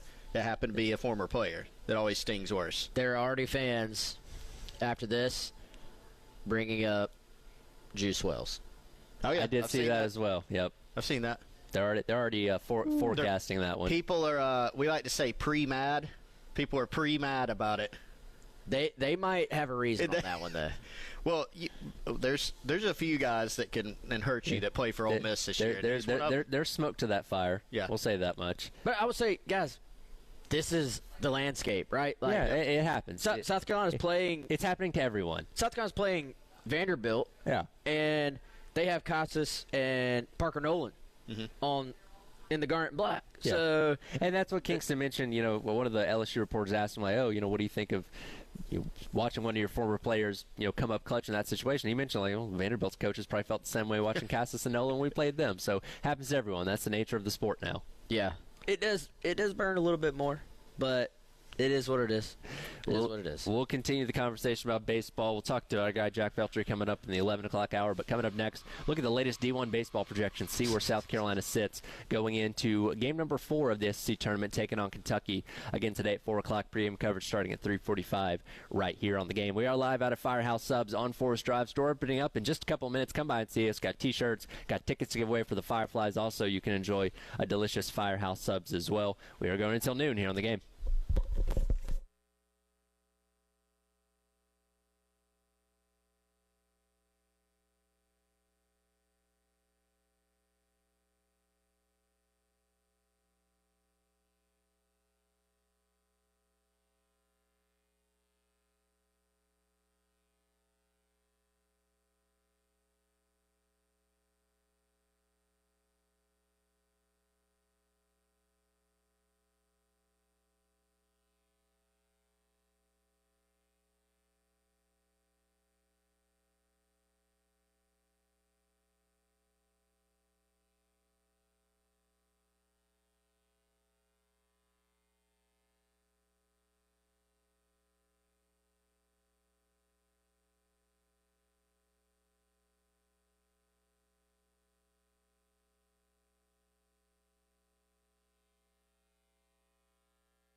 Welcome back in. Extra Point Gamecock Central Takeover Hour presented by Firehouse Subs, live at Firehouse Subs on Forest Drive. Again, store opening up in just a couple of minutes here. Come by and see us. Got T-shirts, got koozies, got Fireflies tickets if you want some. And, of course, you can enjoy some delicious Firehouse Subs. I can smell what they're cooking. It already smells really good. We're going to dive into these subs. I didn't get a chance to try the barbecue Cuban last time, so that's got to be on my You didn't? Terry. Well, I knew Wes did, and I thought Terry you got said sliver. I ate it. And you guys believe that, but I did not eat it last time. That's right, yeah. And the next day, wow, Terry put it on you. You accused me of it, and I was like, wait a minute. I had my turkey bacon ranch and then one other As thing always. at our last Firehouse Subs trip, but I did not get to eat the barbecue Cuban. Wow. So I'm innocent. And I'm going to find a video across the street to prove my innocence, I believe you. much like Scotty Scheffler yesterday. Do we have that? I'm going to find it. There's got to be a fixed camera somewhere over there at Killian Crossing, right? So isn't that officer, I'm about to take us off the rails. Please do. Isn't that guy's name Officer Gillis? It is. All right. So SNL is going to miss a huge opportunity if they don't put Shane Gillis back on the show. He just hosted recently. Have Fantastic him be episode, Officer by the way. Gillis. Yeah. And then, do you get Scotty to play himself, maybe? Like, can Scotty host SNL? Or do you have... SNL seems like the most... the least Scotty Scheffler thing. I know, yeah. Like, he does not have that personality. That might be why it works. Yeah, he should host... Because they're going to write the jokes for you anyway. But, like, I don't know. I feel like Colin Jost could be, like, a good Scotty Scheffler in the skit if they needed to. I don't know anything I'll about SNL, have to Google who that is. He's one of the guys. I mean, I I'm don't sure watch I've as much seen as him. I used to, but He's one of the main guys? He's one of the main guys now. He's pretty good. Yeah, we need that. I need that reenactment bad because you could see like Shane Gillis, you know, like doing totally. the cop thing and like getting his pants, my $80 pants. Yeah, torn beyond repair and all those things. Whew. We can further break that down a little bit later on the Come up show. with 'cause ideas. I have a feeling that court case is going to go Scotty Scheffler's way here in a couple weeks. Did want to look at the latest D1 baseball projections coming away from yesterday's action as they've been shifting all week long. South Carolina was a 3 seed going into the week. In the Clemson Regional, they've now jumped up to number 2. Oh, my Still in the gosh. Clemson Regional, so This thing. that means they'll be wearing the home uniforms if things ended right now against College of Charleston. But not a whole lot's changed this week. A lot has changed. College of Charleston, though, being in there, too. Well, they were in there at the beginning of the week, and then it was, oh, God. They were the 2 seed? No. I think they were the 4, and then I think it was a Lamar, maybe. Somebody No, was they the had 2 Louisiana seed. in there at some Louisiana was the 2 seed, that's right. So College of Charleston was previously in this region with them. Now Pennsylvania has moved in as the 4 seed, Carolina up to 2, and then College of Charleston at number 3. So it is possible. Just to recap, it is possible that South Carolina could go to the Clemson Regional. Yes. And get knocked out in Clemson by Chad Holbrook. That is possible. That happens. Chris Clark just spoke that into existence. It is also so possible. It is possible that they will go to that regional, is what I was going to say. It is also possible that they could go to the Clemson Regional and knock out Chad Holbrook in Clemson. That is also very true. So Yes. you can pick your scenario that I know what scenario everybody would favor. I think but we would man, take the latter on that one for Yes. sure.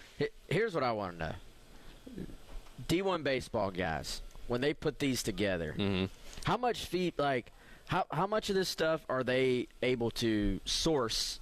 Like, are they talking to people over there that they're like, hey, this would make a lot of sense, we'd love to do this, or are they more just trying to put the puzzle pieces together? I don't know if anybody has answers, but Listen, much like Lenardi with the men's bracket, I just trust them because this is kind of the baseline that everybody uses. They use the graphic on ESPN. This is what D1 baseball says. yeah, but I think they can accurately tell you who's in, who's a 2 seed, like they're going to hit on most of those. But when it gets down to the detail, I feel like Lenardi's the same way. Like, he's going to, for the most part, tell you who's in, but is he going to get all the matchups right? It doesn't seem like it. So now, maybe this is just so obvious that South Carolina right now is a 2 seed. We would assume Clemson right now is a host. They're in the same state. Maybe it just makes too much sense not to do that. But again, I said this earlier, I look at it like an opportunity because you've had such an up and down season. It's a season, frankly, a lot of people have been ticked off about the entire way. So you get to either just wallow in your misery even more, which you were already miserable about the season, or you get to have an ending to the season that is one more great story in the South Carolina-Clemson rivalry of potentially knocking them out at their own place. And this is a Clemson team, obviously very good, but they've lost some guys, some studs Injuries. since you played them last. And those were you didn't get to play them at home, which obviously this wouldn't be at home either. But point being, those were 2 one-run games that could have easily gone either way. And now both teams look a little bit different than those teams. So Clemson is would be favored, obviously, but is it really far-fetched for South Carolina to go beat Clemson? Not. There are worse draws you could get, I think, in terms of actually being able to get out of the regional, which ultimately is the goal. Well, and that's why, using the word opportunity there, that's what the SEC tournament was for South Carolina. A lot of people, again, a lot of great South Carolina teams, championship teams, have gone to the SEC tournament and not fared well at all. I mean, you heard Grayson. He's like, we're asking about the tournament. He's like, I don't really know, guys. We weren't there. We didn't really play there that much. I couldn't really tell you. So I think people saw the SEC tournament as, you lost 6 straight games to end the year. Now you're going to go to Hoover and immediately get knocked out. Well, that hasn't happened. Instead, I know you lost last night in disappointing, heartbreaking fashion, but you're still in. Yeah. And you literally do have an opportunity to still go win the tournament, or you have a chance at least to go win another game and improve your standing. And they've taken that opportunity, and they've improved their standing a bit. For sure. And next game up is today against Kentucky. Again, 4 o'clock first pitch. Green coach starting at 3:45 as South Carolina looks to advance themselves into the SEC tournament semifinals. 1 hour down, 2 more hours to go. Again, live out at Firehouse Subs and Forest Drive. Jump to some football conversation in hour number 2. Coming up next right here on The Game.